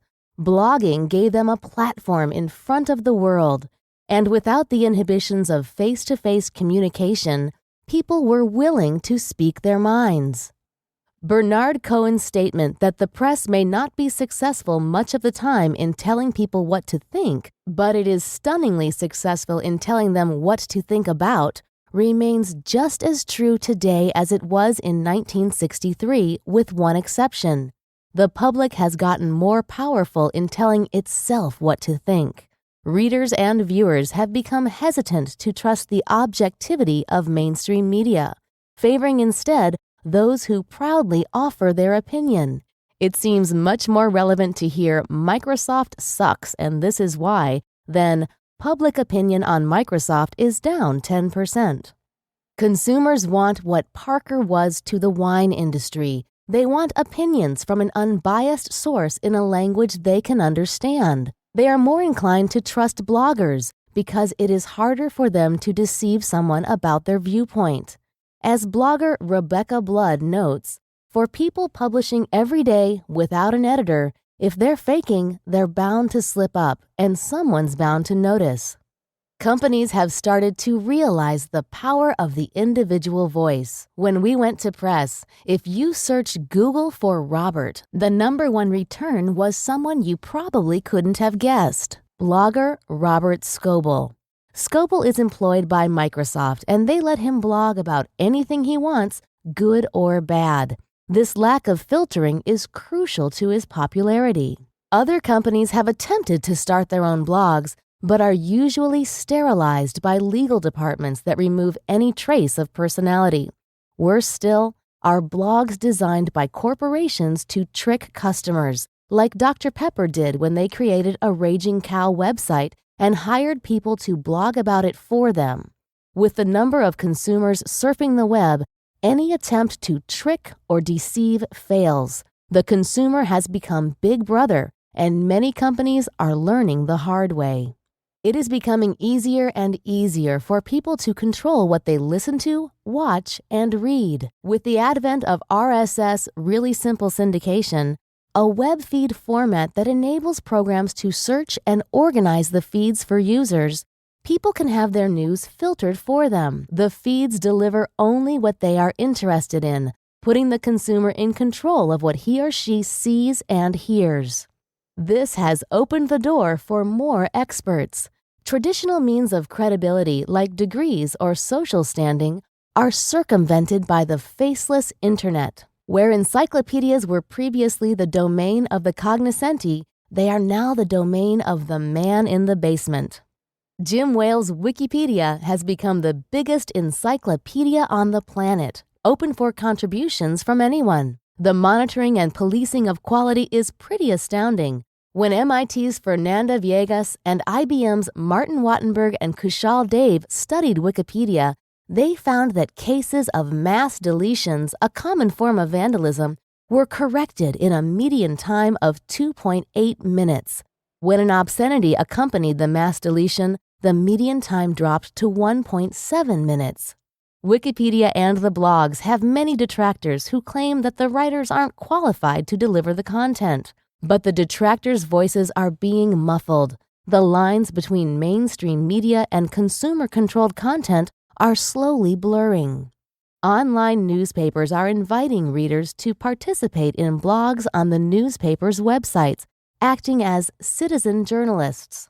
When University of Michigan professor Juan Cole had trouble publishing his ideas, he started a blog that led to an appearance on CNN as an expert. And Time magazine even called blogs a genuine alternative to mainstream news outlets. When Dan Rather slipped up on national television, it wasn't the mainstream media that first became suspicious. It was bloggers. And it wasn't mainstream media that first revealed the folly. It was the blog Powerline.com. Tired of the often cold, emotionless mainstream reports of September 11th, many turned to blogs to hear about the other side, the personal stories. It showed the side the media wouldn't touch. As journalist Nick Denton wrote, "Only through the human stories of escape or loss have I really felt the disaster. These stories have a rude honesty that does not make its way through the mainstream media's good taste filter." Blogs are sprouting up at an astronomical rate. According to Technorati, a blog search engine, every day 175,000 new blogs are created and 1.6 million posts are made. Their database currently holds 60 million blogs. Although most of these blogs will disappear into oblivion, remember, the next Robert M. Parker Jr. could be out there buying your products. What the principle of influence means for you. Influential people only exist within a category. Influential people tend to be much more aware of the scope of their influence, which is typically limited to the area or areas in which they specialize. They are hard to manipulate. They are, as a study by Media Edge CIA explained, heavy users, more aware of brands, have used more brands, and are more motivated by brand and less by price. Being such highly interested people, the products they use play a major role in their lives. A brand's identity is reflected in its major users and is especially significant to its most loyal users. They don't want to purchase products that are contradictory to the image they desire to project. This is where traditional advertising is helpful. It sends a message that resonates with the lifestyles of the brand loyalists. How to apply the principle of influence to your business. Influence many small groups of influencers. This is perhaps the best way to achieve the most widespread results. Stay relevant to your customer. Useful information is the highest form of currency, so always find ways to provide useful knowledge to your customer. Respect your audience. Since you can't control who talks, you must respect all who may be listening. Anyone is capable of carrying your brand's torch or burning you to the ground. Respect the power of the individual. Principle 6. The principle of meaning. People talk about what's meaningful to them. Listen carefully to your customers to find out what the critical few care about. Then give them something to talk about.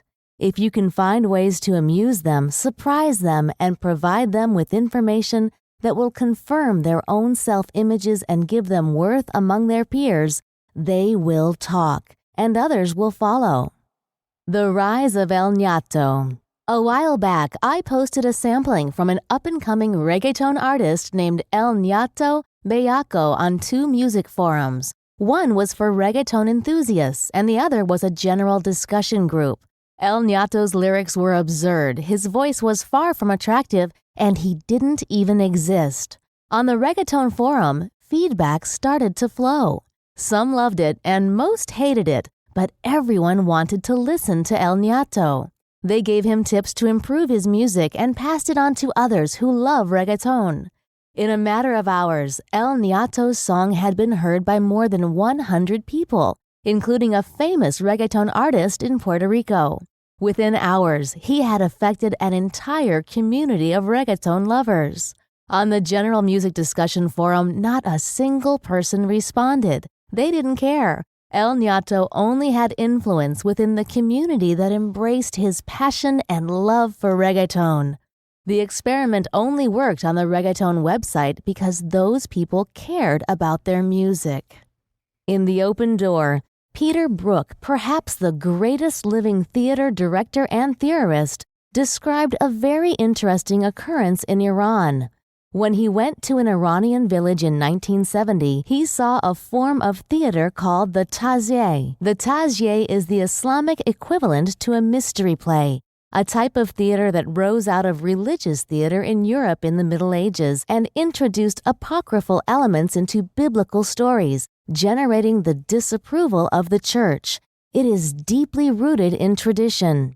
Describing the event, Brooke wrote, "I became aware of a low murmur all around me, and taking my eyes for a moment off the action, I saw lips trembling, hands and handkerchiefs stuck in mouths, faces wrought with paroxysms of grief, and the very old men and women, then the children, and then the young men on bicycles, all began sobbing freely. Only our tiny group of foreigners remained dry-eyed." A year later, the taziye was performed at the Shiraz International Festival of the Arts. People from surrounding villages were brought together and dressed in costumes to present the audience with the best taziye possible. The spectators were happy to see the performance, but the response was nowhere close to the impact the taziye had in the village a year before. What would cause such a radically different response between villagers and foreigners to a play?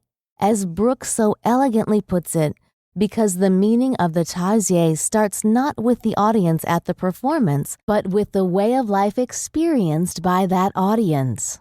The same thing that was true for El Ñato and the taziye is true for advertising and products.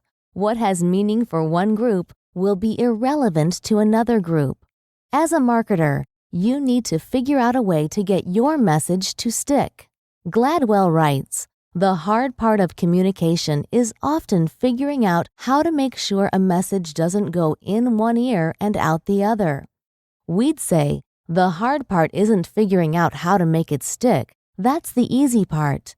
You just need to tap into what people care about. Figuring out what they care about is the hard part.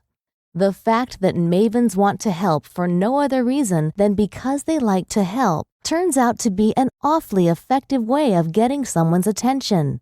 Find out what the core users care about and make sure to target them with your product and message. Everyone else will follow. Mormon mania. One of the most powerful forces in the world has always been religion.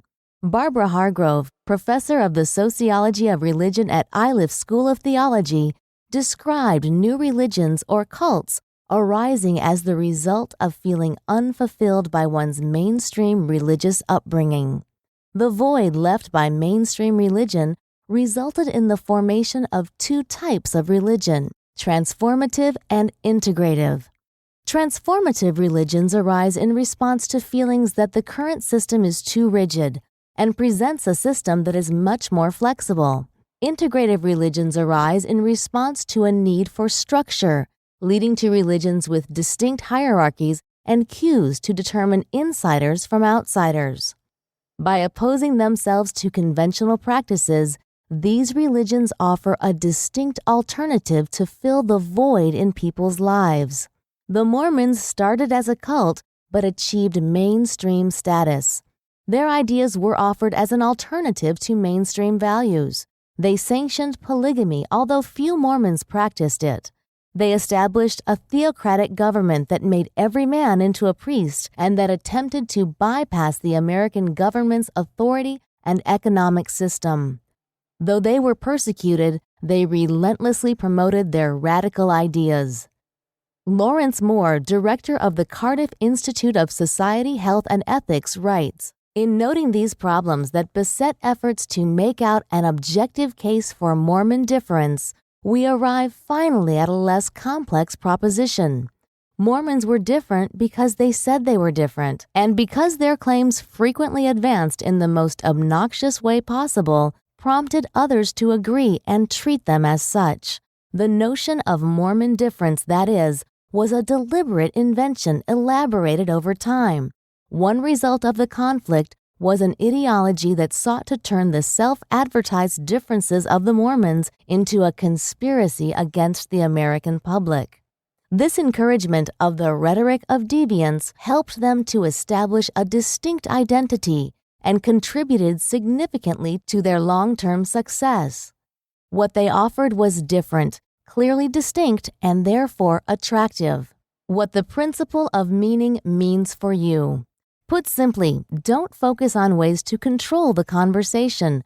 Focus on ways to get it started. How to apply the principle of meaning to your business. Create magnetic ideas with greater meaning. Since it is consumers who build brands, it is the job of the marketer to create magnetic ideas that will make them want to talk and care about what we offer. Have a cause. Find more new ways to make them care. Embrace the element of surprise. Find new ways to surprise, delight, and serve your customer.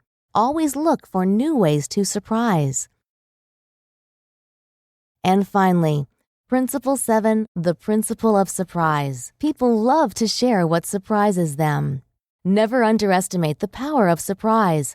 Have you considered letting the consumer discover the best thing about you instead of shouting it from the rooftops? Frog Prince Marketing. See if you recognize this story. A princess is walking along a lake playing with her prized golden ball. The ball slips from her hands and falls into the lake.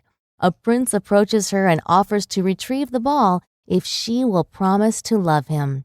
Thinking she will easily escape after he gets her ball, she tells him she will. The prince dives into the lake, retrieves the ball, and returns it to the princess, who quickly runs away.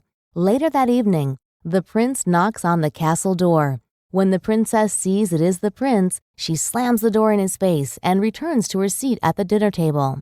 Not one to let a few cheek splinters stop him, the prince waits for an opportune time to ask the princess for a kiss.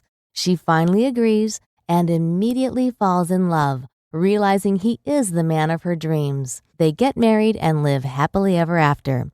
Do you recognize this version of the Frog Prince? Probably not, because in this version, the prince is always a prince and the storyline is pretty unremarkable. You probably wouldn't remember it or repeat it to anyone. There's nothing amusing, surprising, or special about it. You're probably wondering what this has to do with marketing. The majority of marketing attempts to sell products pragmatically as is, or attempts to oversell it. In other words, marketers present the products as if the products are princes. Once the consumer gets the product, they find out the product is either a prince if it does exactly what it's supposed to do, or it's a frog when it doesn't meet the hype. If the product delivers what it's supposed to, there's no reason for anyone to talk about it. The consumer would only be repeating what someone else has already said. The information isn't useful and it won't help someone's status. If the product turns out to be a frog, people will talk negatively about it because they will feel deceived. They will make sure other people know how disappointing the product is and gain status for providing the information. People don't like to be deceived unless they're getting something better than what they expected. Famed sociologist Irving Goffman wrote, "When a disclosure shows that we have been participating with a performer who has a higher status than he has led us to believe, there is good Christian precedent for our reacting with wonderment and chagrin rather than hostility." Mythology and our popular magazines, in fact, are full of romantic stories in which the villain and the hero both make fraudulent claims that are discredited in the last chapter, the villain proving not to have a high status, the hero proving not to have a low one. When people find they are getting more value than they expected, they won't hold it against you, they'll praise you. This is exactly what happens in the Frog Prince story. The princess gets more than she expected. Instead of the frog being a frog, it turns out to be a prince. Part of the reason we enjoy telling the story is we like our expectations to be exceeded. Therefore, we must set conditions that allow us to exceed expectations. Let me repeat. If your product lives up to your hype, there's no reason for people to talk about it, as happened when the prince turned out to be a prince.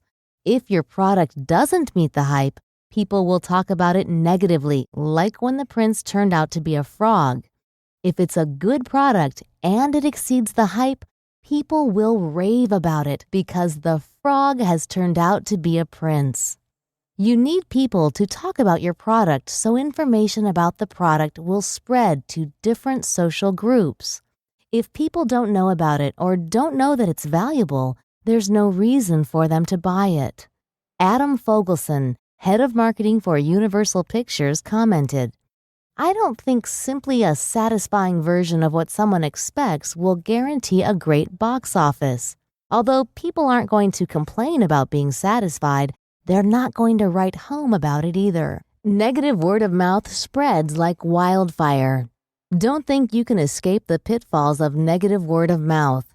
In fact, studies have shown that there is a greater chance that negative word of mouth will spread wider than positive word of mouth. If your product doesn't deliver, you're sunk.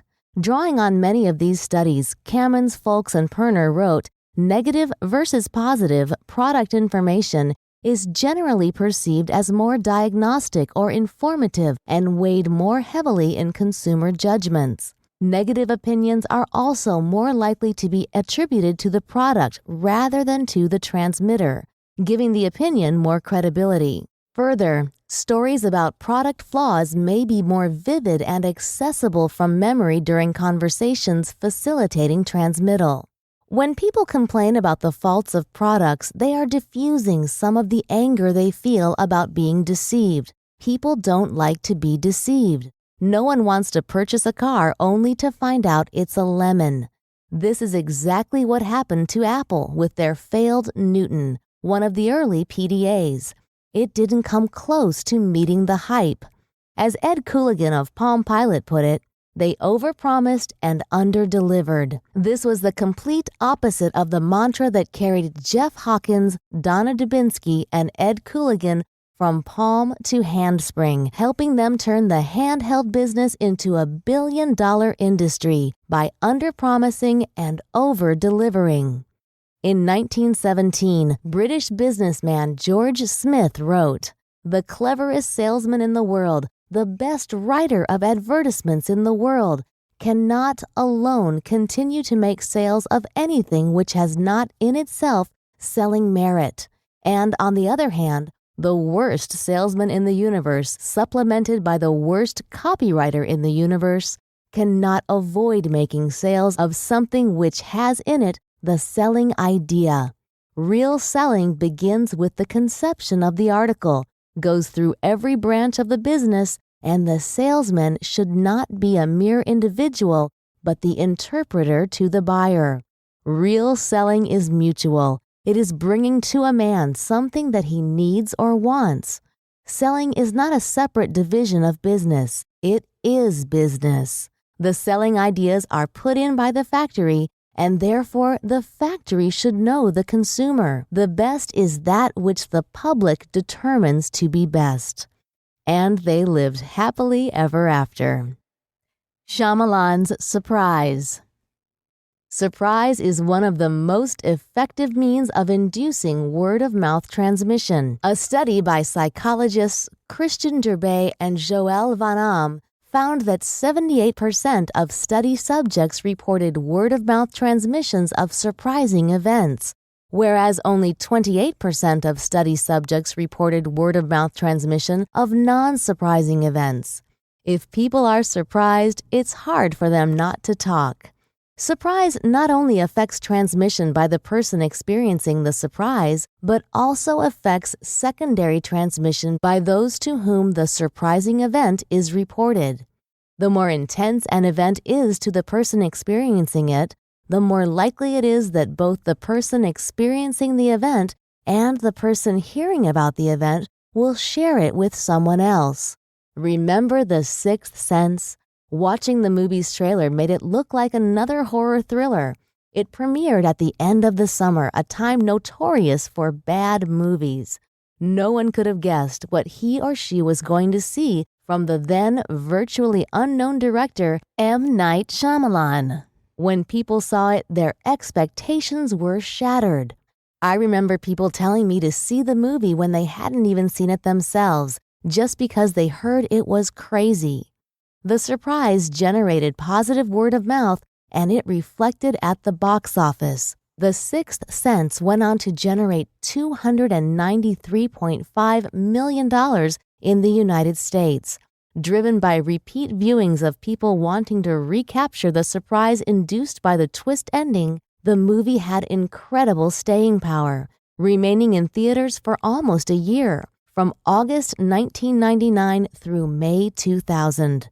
It was one of the top-grossing movies for 15 weekends in a row, and for the first 9 weeks, it had the smallest weekend-to-weekend decline of any movie in the top 10.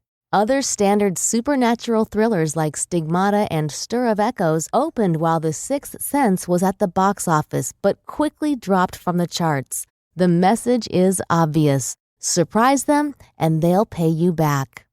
What the principle of surprise means for you. Children love to play hide and seek. There's a joy in finding something that's hidden. As we grow up, that longing for surprise never really goes away. We like to discover hidden treasures. It's the stuff that we want to share with others. How to apply the principle of surprise to your business. Under-promise and over-deliver. Everything but our ego says it's preferable to under-promise and over-deliver. Hide some of your best qualities. Avoid revealing everything to the consumers and find ways to exceed their expectations. Become an idea-generating machine. Thomas Edison's goal was to come up with a minor invention every 10 days and a major invention every 6 months. If you want to build a great brand, set similar idea generation goals.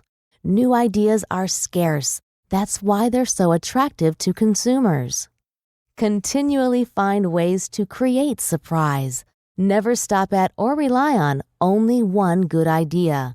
Everyone loves a good idea, and as soon as you come up with one, everyone will copy it. Brands get tired because they fail to continually surprise their customers.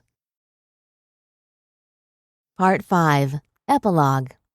Further insights marketers and business owners can use to better understand their role in today's hypersonic word-of-mouth world. Learning to listen. It is the province of knowledge to speak, and it is the privilege of wisdom to listen. Oliver Wendell Holmes. Accept your role in the hypersonic word-of-mouth world. You can't create word-of-mouth. You can create something worth talking about. Always remember the primary tenet of why we talk, which conflicts with most word-of-mouth marketing programs. People talk when it benefits them. You can't manipulate this basic truth and build a brand with staying power. Your challenge then is to inspire word-of-mouth, enable it, and empower it. How? By listening to your customers.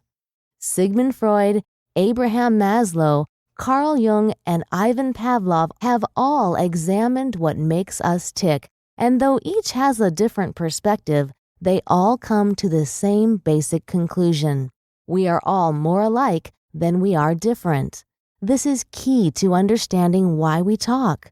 We talk because we need to be heard. Acceptance of our perspective elevates our status. Having someone listen to us validates our importance. We are wired to talk. We do it spontaneously, often without much thought. That's pure word of mouth. People talk organically, not mechanically. Any effort to manipulate conversations erodes the integrity of true word of mouth. Talk is powerful, and we will do well to remember that good talking comes from our ability to listen. It is the interpretation and internalization of communication that gives it power. Marketing teams, where the main priority is getting others to talk, are missing the opportunity to hear the customer. In the clutter of white papers and fads, we fail to see the customer's life. Sam Walton often told his executives, "If you don't know what to do, go ask the customer. If it's not happening in the store, it's not important." The convention that surrounds much of what we attempt to do in marketing is that communication involves talking. Taken to its extreme, it involves dominating the conversation. While we can't argue that talk is powerful, we will remind you that talking comes from our need to be heard. Without a receptive ear, talking has no relevance. Marketing teams that mistakenly believe the primary objective of marketing is to talk about themselves are forgetting the simple truth that listening, not talking, is the most powerful component of communication. The reason this non-talking dynamic is hard for most marketers to grasp is because they don't understand how to create listening. Our rush to dominate communication is revealed because we talk before we listen, or we try to circumvent the listening process by taking disastrous shortcuts. We create research studies full of questions designed to confirm what we want to hear rather than listening for what the consumer really wants to tell us. We don't ask questions that may reveal consumers' uncomfortable answers. This terrible form of censorship hides the truth that we desperately need to listen to. If you don't think listening is the most powerful form of communication, think about the people you like most. Chances are you like them because they listen to you. They ask you about yourself. They rarely talk about themselves. Listening leads to trust, and trust leads to favoritism. If someone likes you, your foot is in the door. People make decisions based on what they like and what feels good to them emotionally. Most people, however, have a hard time expressing why they feel something because feelings are based on emotions rather than thoughts. So they attempt to explain and rationalize their feelings using language connected to products and corporate attributes. The research in my book, The Power of Cult Branding, highlighted the fact that cult brands focus on serving the wants and needs of customers already won. They don't get sucked into the trap of building products and services that might attract new customers. They focus on their brand's existing customers, respecting, valuing, rewarding, and listening to them. Cult brands don't ignore an enthusiastic follower. Remember, core followers all want to believe, but first they need to see miracles in the form of unexpected gifts and surprises. Cult brands do extraordinary things for their followers, who in turn become incredible brand evangelists. Listening is the cornerstone of the world's great brands because it leads to the discovery of what will surprise, amuse, and reward your customers. If you want your marketing message to be heard, you have to be willing to listen. Do you trust your customers well enough to enter into a relationship with the soul of your customer?